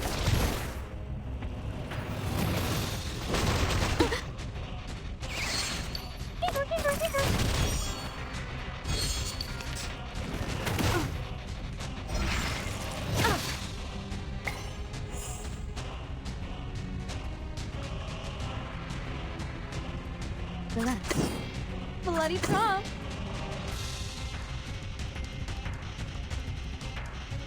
Load it. Leave it to me. I smell the scent of mint in The ocean dried and I'm alone again.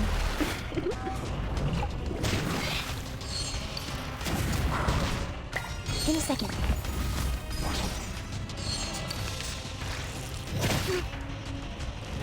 Watch out! How dare you?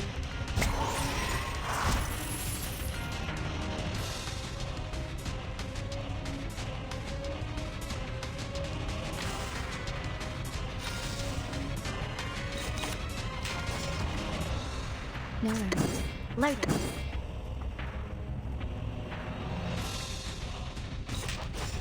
Relax. I smell the scent of mint in I will help you.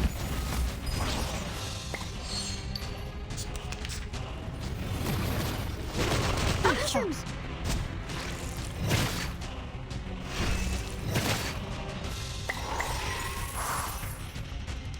I'm here with everyone. And load it. An amazing discovery.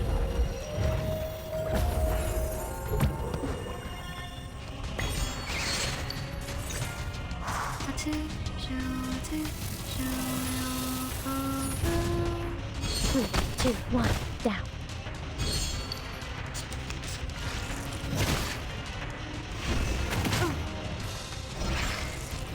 Don't be so hard!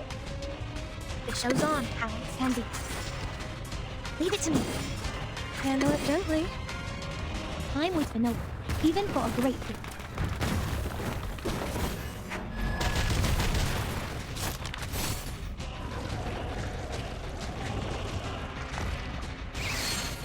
The form of Manus Vindictae. It's more distorted than I thought. It's all over.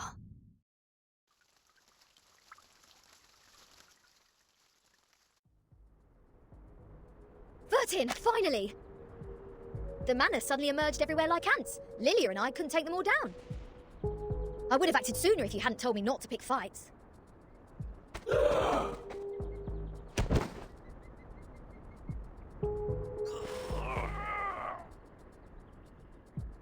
Bleen, all they want is to attack, even if their blood will be sucked out. Insane! Back when we were spying on them, I told Sanetta to screw the peace agreement through the radio. I knew those geometry psychos and the Manus would go mad sooner or later. They were not that crazy when they were solving the math problems. There! What the hell happened down there? The cave is the key to be immune to the storm. There is a cave on this island, which has the same effect as my suitcase. That's what the Manus are after. What? But hasn't she also put on the stone bangle? Even if she can break free from that bangle, there is no way she'd let her followers keep carrying out suicide attacks. And if she has signed that peace agreement, how will she take the cave from a Byron? Vertin?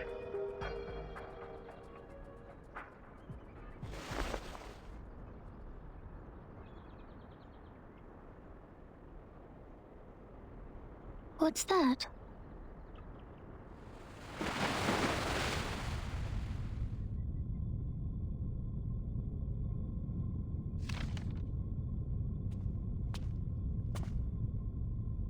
I'm afraid you have overstayed your welcome, Ms. Arcana.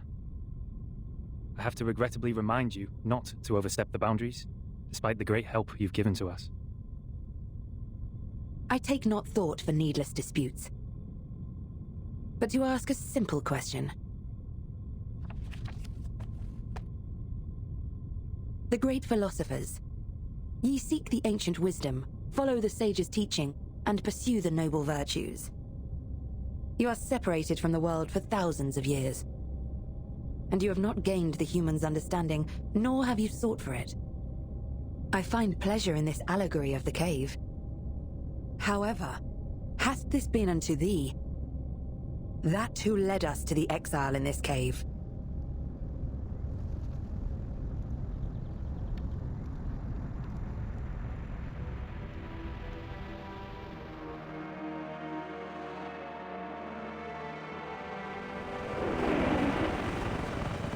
What are they?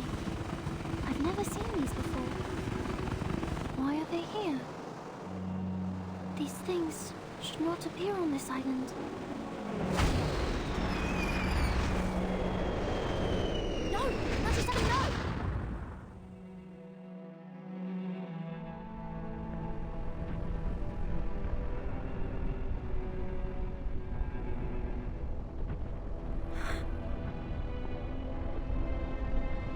Sinetto, did you bring the humans' army here?